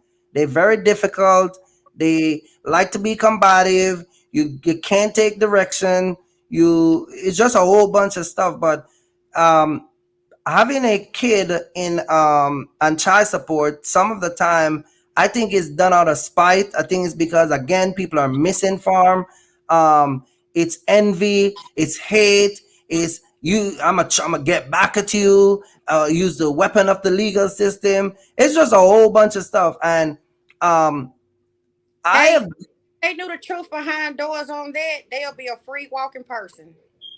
Well, the child support system, the state make money off the father, and essentially you make less money anyway because everybody get a cut. But some women are so vindictive that they just focus more on the paycheck. And there's a lot of men that if you don't, I know people who never put their husband in child support or their partner in child support, and they make way more money than putting the man in child support, because a lot of the times these guys are trying to make amends with the women, but the women are so caught up in that moment, you know what I mean, and trying to be this boss, and you all right, you know, like it's crazy. So to say child support, and also that's why sometimes a lot of people can't get ahead even buying a vehicle, because they got so much stuff going on in their life. And this is why I tell a lot of guys, Ray, you're gonna back me up on this one, and Nick gonna back me up on this one. This is why I said leave those women alone on Instagram. Leave them alone. Get your money together, because if you mess with the wrong girl on Instagram and you get her to pluck out a baby, it's gonna be hell on earth for you. Leave them women on Facebook. You get what I'm saying? Because when you get your money and you have your asset, you make way more decision that is conscious, not in a fleshy way, but you make decision where, okay, if I was supposed to do this, what were I willing to lose? See, right now you ain't got nothing to lose. You ain't live nowhere. You stay with your mama. You live in your homeboy crib. You ain't got nothing to lose. But when you got cars, wife, kids, businesses, them girl and you and these Instagram thing, they ain't moving you, man. They ain't do nothing to you. You get what I'm saying? And so a lot of the time people are just misinformed. 30% of Americans are misinformed. 44% of them are broke. 44%. By the time they collect the check this week, you on Instagram. Hey, I'm talking to you. You on Instagram looking at that girl, but you ain't got no money by Friday. What kind of nonsense is that? What did I always say on my live? You will drive from Jersey to Montana. Yeah. Because some girl over there you see on Instagram wiggling her a little behind, and she work at Walmart, Target, the dollar store. You spend $700 to go drive to see her. But when Ray, when Nick, when Muhammad and Kirk said, hey, I got an extra box shop, man. I know you ain't working. Come and run with us for a week, 2 weeks.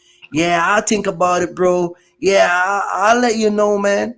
Or you just don't even answer at all. You just block us. We be calling you, just put us on block. And then, isn't this crazy? Follow the type of people that they want to be like. You ever see some dude, they follow all these successful people? They want to be like Jay-Z and, Cardi B husband. What is their Offset? They want to be like all these rappers and all these other dudes They got lists of motivation speakers that they listen to. But when you look at their life, they're lazy, incompetent, they're bum.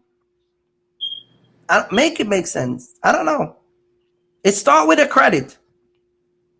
It start with a credit. Fix a credit so you get a nice apartment. Then you get a good. Then first of all, you start with your mindset. Get a good job. Fix your credit. Get a nice apartment. Get a good job. Get a good car, and put your life in order. And then all them girls will recognize you. You're here running down them girls. All of them girls are broke. Do you know that 90% of them women on Instagram is broke?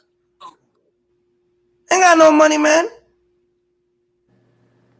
They got a cute face and a makeup body. They go over to Costa Rica, Panama, down to them Spanish country to juke their body with a bunch of pump-up stuff.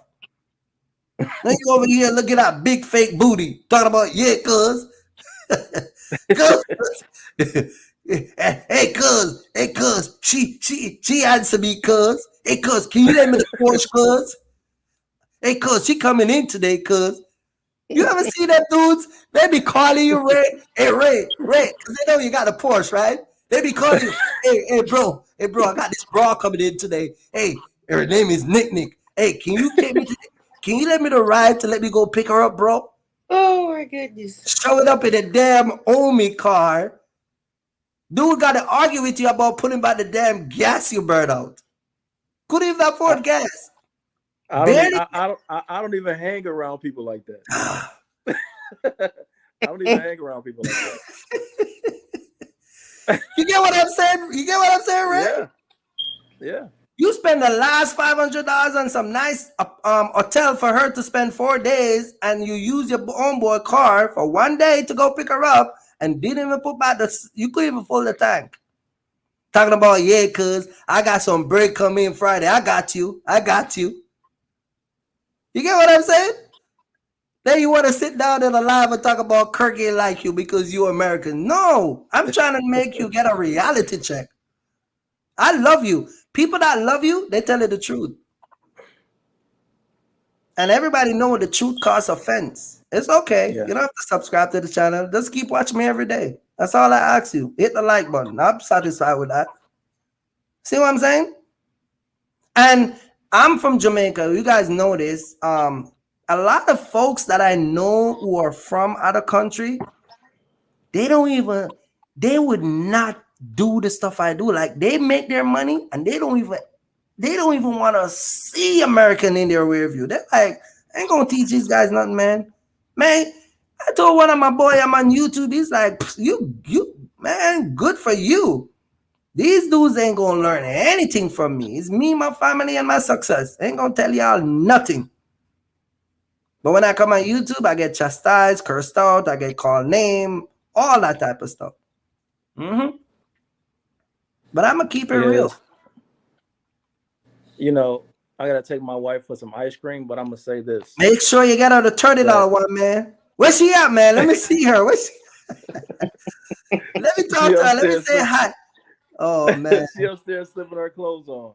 Man, I'm gonna say that the reason why I was already in a box truck, but I was doing deliveries, and I got tired of doing that. So I was watching YouTube, watching all these people, and real recognize real. Right. It just recognizes it. No matter how it comes out, no matter how they say it, real recognize real. Right. I don't need somebody to tell me that I can go get a car with my business on business credit. I don't use business credit. Thank you. I use my own credit. But Kurt was the realest.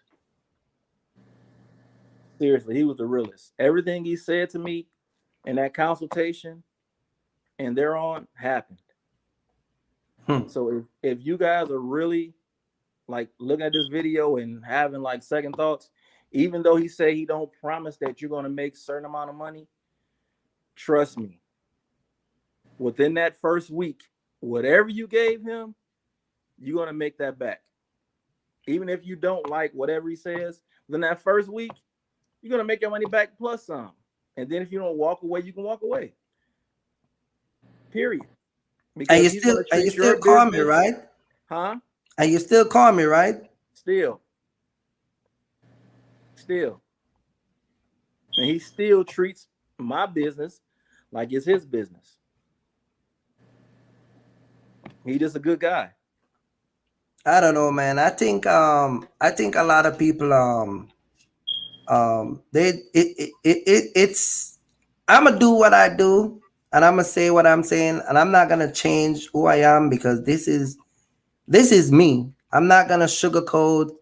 This is why most people love me, because I'm not here to sugarcoat. I'm not here to make stuff up.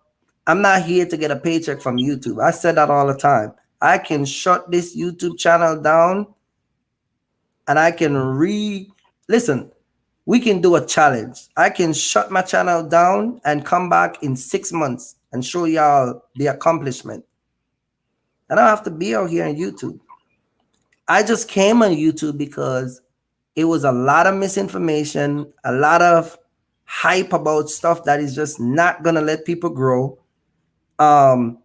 It's just, and then when I see the old thing about black people and trying to help black people, I was like, no, man, y'all ain't trying to help nobody. Y'all just ripping people off. And so I just came out here to tell people the truth, because I think I was telling, I don't remember who I was telling. I think it was Mr. Smith, but I was saying that there's a scripture in the Bible that says that if a man has a talent and he keeps it, if you keep your talent, meaning that you doesn't share it with anyone else, the Bible says you're useless. You get what I'm saying? So when I was watching YouTube and I see all this misinformation given out, I would be a useless person if I was just sitting on the sideline and not giving people the actual facts about this whole boxer business. You get what I'm saying? And a lot of people came to me over the time that I've been in here. I've talked to thousands of people. It's been a wonderful experience. I've changed a lot of people's life in a short period of time. Just like I said, 10 people subscribe to my channel, 8 of them purchase something. You get what I'm saying? 8 of them purchase something. So I am making an effect. I'm leaving an effect and a mark when I make these live, when I do these videos. You get what I'm saying? I spoke to you. I spoke to your wonderful wife. We had a wonderful dialogue a Sunday evening like this. She was the most amazing woman. The way I see you and your wife interact, you remind me of me and my wife. Because it's just success behind the way she move around you. She's not trying to overtalk you, outdo you. She know her place and she represent you so well. When she weren't like, man, I don't know, man. You the boss. You the boss. I gotta. That's all I gotta say. And go get her some ice cream, and make sure you get her the $50 one. She can get whatever she wants, man. She can get whatever she wants, man. You know what I mean? But yeah, man. But we'll chop it up tomorrow. And yes, you know, sir. I got you, man. You know, you got my number, Ray. Yes, Make sure Pookie's still at the ice cream shop, because you know that's where he at working. You know, because he don't want to come and drive the truck. So hey, just let him work at the ice cream shop. You know what I mean? And we'll chop it up tomorrow. Congratulations, Nick. Really, congratulations. Thank you. Seriously. Congratulations. Yeah, man. All right, Ray. We'll touch base. All right. Peace out. All right. Nick. Yes. Man, I'm telling you, man, it's been a wonderful dialogue. I didn't even know it was gonna get this long, because I need people to understand that coming out here and running a business and all this stuff, man, it's not, like they said, man, it's the message. Don't matter how the message come, as long as it take the message the way it's supposed to be. You know what I mean? That's the most important thing. And I think a lot of people sometimes get caught up in the moment of just what we're saying. Right. I talk in ways where I can have a dialogue with people. This is why sometimes I'll talk in the third person, because I know what your cousin be saying. I know what you be saying to your wife. I know what you be saying to your husband. I know what your girl be talking about. This is why I can put on and say, yeah, mama, because I know that's how you are. You be jumping on the phone because some dealership turned it down today, calling your mama, because that's just things that people do. You get what I'm saying? You're not self-sustained. I'm just a dude that I'm gonna keep it real. Some people gonna like me, some people ain't gonna like me. Some people like the flow, some people don't like the flow. You get what I'm saying? And you one of those people who, you know, those type of guys that I talk about. You know those women that I talk about. You know those mama that will go down and sign for a car loan for her sons. Because that's a thing in the neighborhood. You get what I'm saying? And, you know, I'm just keeping it 100 because at the end of the day, if you're going to be successful, you have to be true to yourself.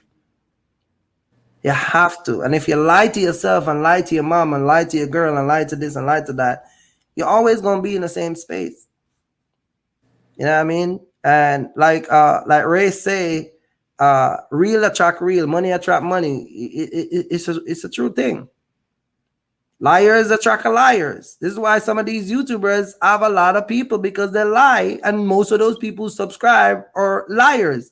They like to be lied to, because this is why I said last week, in the last days, men are going to be deceiving and being deceived. So I said that. Bunch of people just like to be told a bunch of lies. You get what I'm saying? Absolutely. But I'd rather tell the truth and have a little bit than tell you what y'all want to hear and have a lot that I'm, the end of the day, I'm useless. And I don't want to be useless. I want to be effective.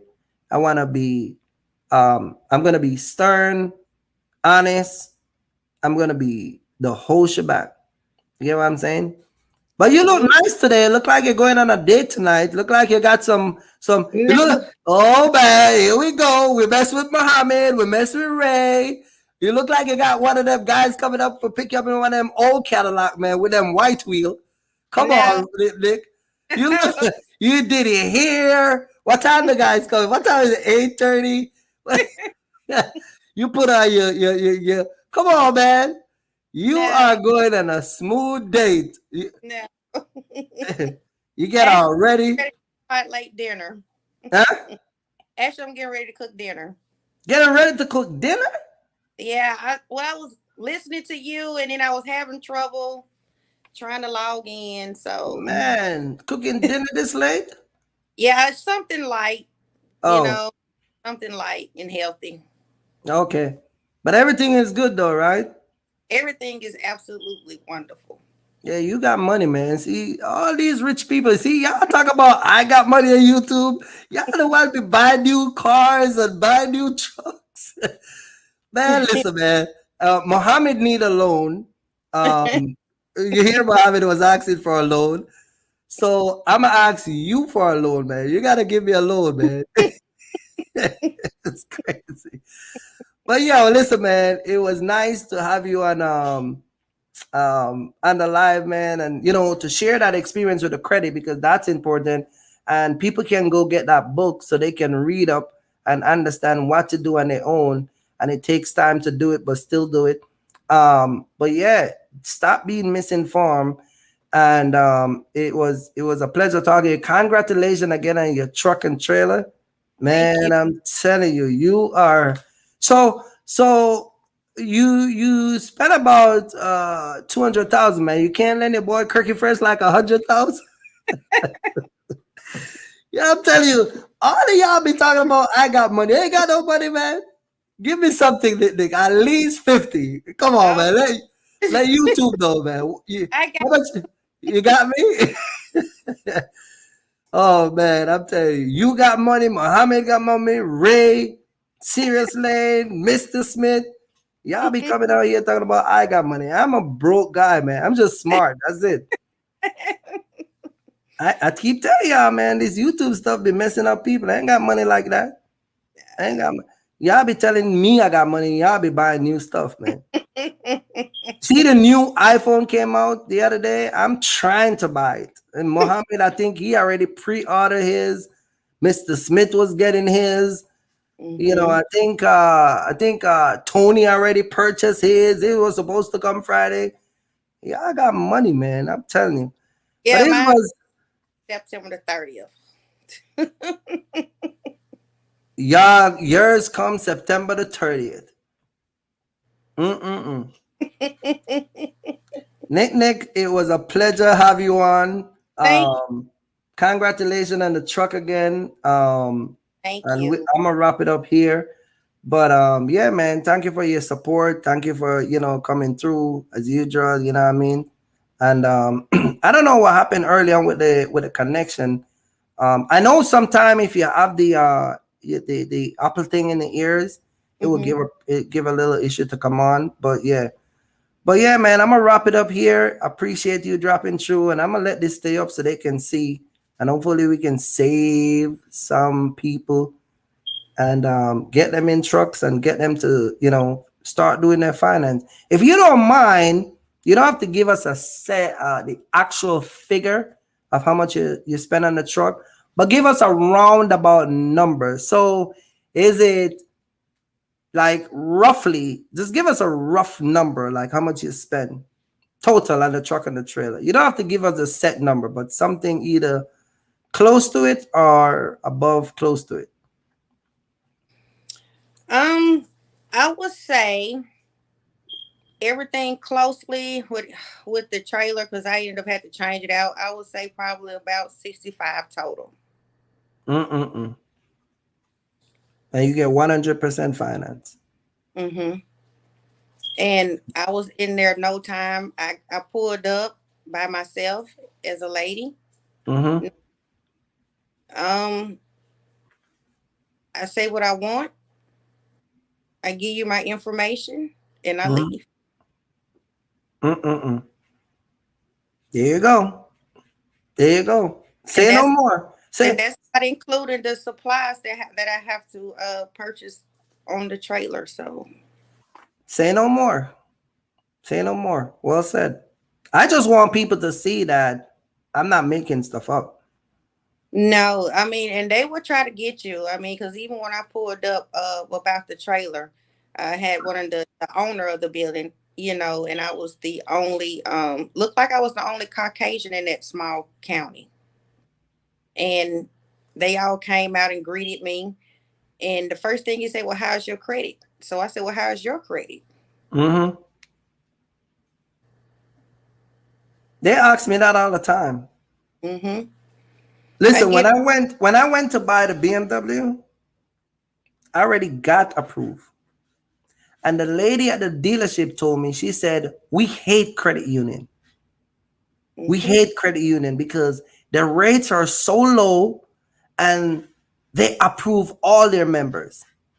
When I went to purchase my wife Acura down in at the dealership down in Delaware, they actually, now listen to this.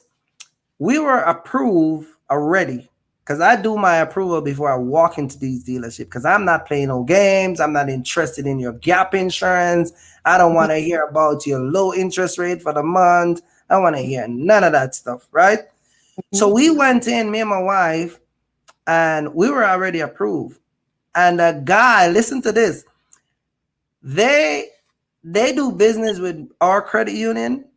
So if they were supposed to rerun my credit and get me rerun the application through the dealership and get me approved, they get kickback. You get what I'm saying? Because it's business. And so I'm like, I'm not doing that. I already got an approval. Why am I gonna run my credit again? You get what I'm saying? And they were like, well, we can do it through Honda. We can do it through this bank. We can try another credit union. I'm like, look, just give me the card. I'm not gonna do anything. And I end up getting the running board the mud flap, and I get I think we negotiate the deal down. This was in the pandemic, by the way. The Acura 22 MDX. Mm-hmm. We negotiate the price down, and I get the running board, and I get the mud flap. You know, the thing that make the car the wheel doesn't splash up the mud and the thing. Mm-hmm. Because if they close the deal out, even though they weren't the one that submit the application, they will still get a kickback. So the deal was, if I allow them to close it out, they would throw those things in. Mm-hmm. And so because I got kids, and when they're coming out of the car, it's good to step on the running board, we just go ahead for it. And we get stupid low interest rate. Mm-hmm. Very low interest rate. And you get what I'm saying? And so the negotiation power of having good credit is just unlimited. Right. And you also should pay attention to the face expression and the body expression, especially if you're African American pulling up. Oh, yeah. And once they find out that you're A1 credit, they whole demeanor change. Well, this is why I buy vehicle from the same people over and over, I think. Because like Ray was saying, I know what it's like to be stereotyped, and I don't like to get into argument with people because you see me come in with a short pants and a damn shirt that you don't think qualify for people who make money look like. You get what I'm saying? Like, I always tell my wife this, we talk about this, like, this culture, it tells people that money, success has a look, and it's not like us. It is not like us black people. No. You get what I'm saying? And so it gives me joy and pleasure. I was telling someone this, and I share this out with a lot of my friends. One of the things that I love about being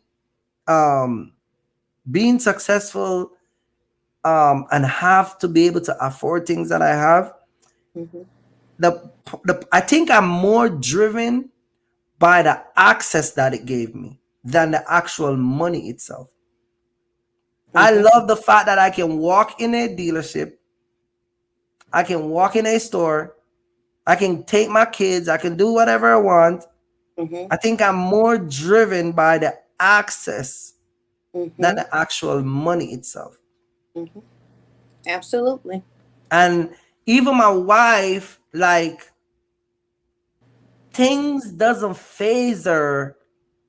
Like, we will be going places where there's other people of, color, and people of, with their own things. And like, my wife is not moved by those people. Like, I think we are just the access to get it. I think that and that's why we maintain our business and maintain our credit and maintain a lot of the stuff that we do, because I think that we're more driven by the access. And I think if people focus more on maintaining good credit, maintaining a good business relationship, maintaining all these stuff, I think we'll be having more people being successful versus somebody just focus more on the money and say, I got money. Or I was looking at a Rolex watch the other day. I sent it to my wife. It was like 33,000. Real nice watch. I liked it. Real nice watch. It's one of those. It's like it's a nice Rolex watch. She liked it. I liked it. Will I buy a Rolex? I look at a Rolex like a 53-footer truck. You get what I'm saying? Like, it's hard for me to buy those stuff. Because think about it, Nick. You buy a Rolex and 90% of the time it's on the dresser or in the dresser or locked up in the vault. Right. I would rather invest my money. I would rather buy a semi and have a guy working that semi. Right. But you have those moments where you drift. You know what I mean? Like, you drift to those areas like, damn, $33,000 for a Rolex, not bad. You know what I mean? Absolutely. And then I'm gonna look like the real cuz. I'm gonna look like the I roll up, I put up my hands. You see my because this thing got like so many diamonds. But I think, and I'm like, man, you buy a Rolex. It sits in a drawer. It sits in it wherever. I can take that 33,000, go finance me another 53 footer, slap a guy in it, and run a bunch of partial every week. You know what I mean? I think that would be the best Rolex that I can ever purchase. So I think the access to resources, to me, I don't know about nobody else, but to me, is way more important than just be like, yeah, I got money. Like, I got this, I got that. Like, I'm not attracted to that. This is why I'm I'm a cool dude. Like, that's why I don't put out certain video. I will make videos about certain things, and I'm like, nah, it's not what the image I'm trying to portray. I'm not trying to be up on no. That's why I got Instagram, but I don't be doing that Instagram blogging and showing off. And you get what I'm saying? Like, and another thing I noticed that I don't never hear of people. They talk about the gross what they bring in, but oh my goodness, one talk about the taxes. Do you know how much taxes you need to take out, or are you financially stable to have a lump sum to pay towards the end on your taxes? Because that's a pretty big. My net is 164 last year. Net. Taxes, almost $30,000. And that's why. Look at that. Hey, when you out there getting those loads, you need to be trying to set aside for truck breakdown, right? Your overhead cost. You need to be taking out your taxes out that load. But the thing is, a lot of those people are running around saying that they're six figures. We just talk about that. But you don't pay your taxes. You're six figure. Let's go through this whole six figure thing. You make 120,000 gross. Your total, when you put the total amount of income on your tax, tax return. This is why a bunch of people on YouTube say, "You C Corp, you C Corp." What is C Corp? Well, if you use a C corporation, you can write off as much as you can. Well, how you don't write off as much as you can off of 120, but then you're gonna tell people you make six figures? It doesn't work like that. So you make 125,000, 130 gross. But when you write off all your taxes, you walk away with $7 grand. They still give you the child tax credit. Remember I said that? One of the first thing you can use to find out if people making six figures, call your own boy. Listen, if you think I'm joking, you see your own boy that always be on Instagram talking about he makes six figure. Just say, hey man, hey, how much you and your girl get last year for your kids' credit income? Because the poverty rate, that number they use, the poverty rate limit. When you earn $164,000, sir, mom, or both of y'all, your husband you do not qualify.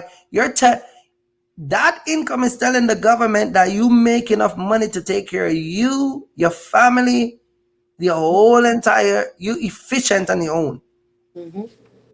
Yeah, and I'm gonna do an next live and talk about that, because a lot of people out here running around talking about six figure. And another thing, I don't want to get you upset. They make six figure, but they got bad credit. You see what I'm saying? You're making six figure every year, but you are one of those 30% who don't ever build credit, or 30% who mismanage bad credit, or 54% who got bad or have poor credit. Make it make sense. But you make 6 figure. 6 figures is when your gross is outweigh your net.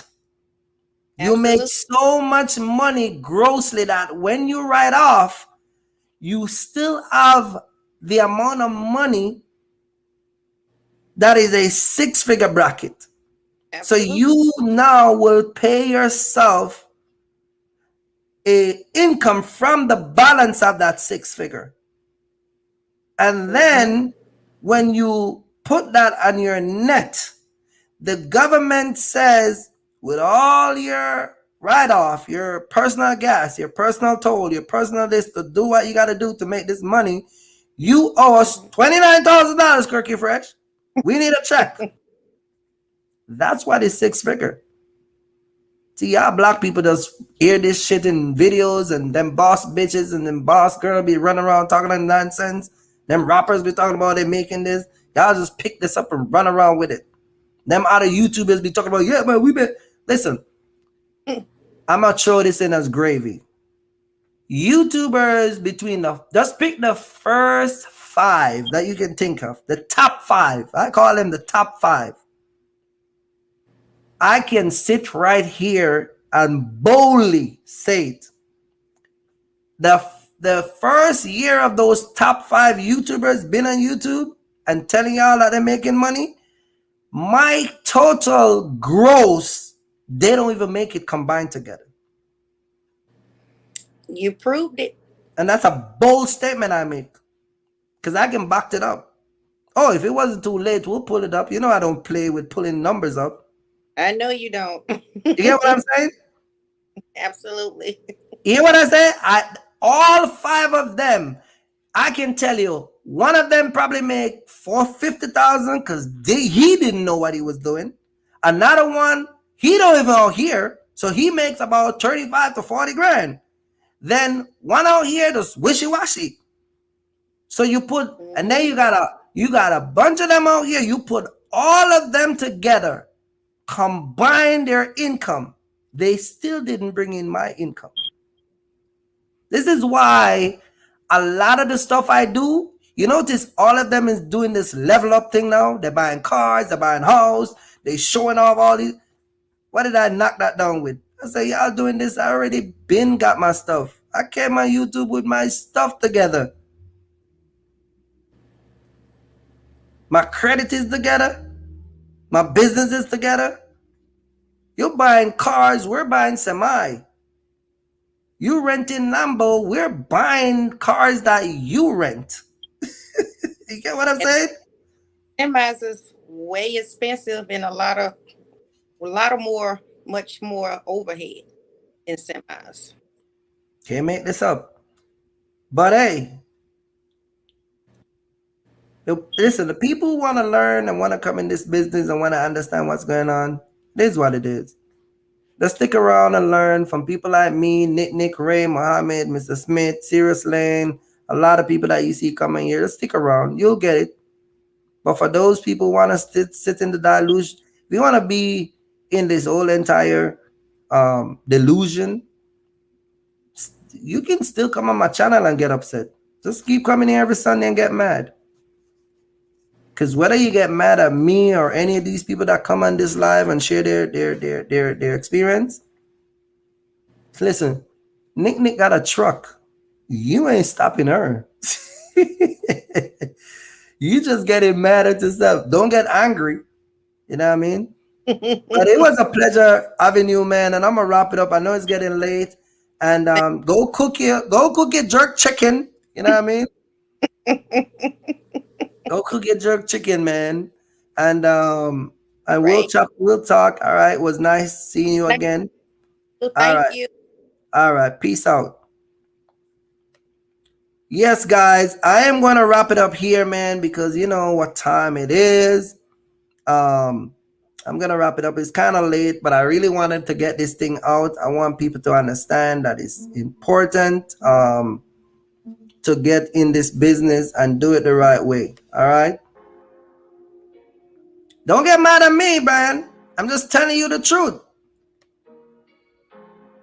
I am just telling you the truth. Shout out to Muhammad for the super chat. Shout out to Muhammad. Fix your credit, man.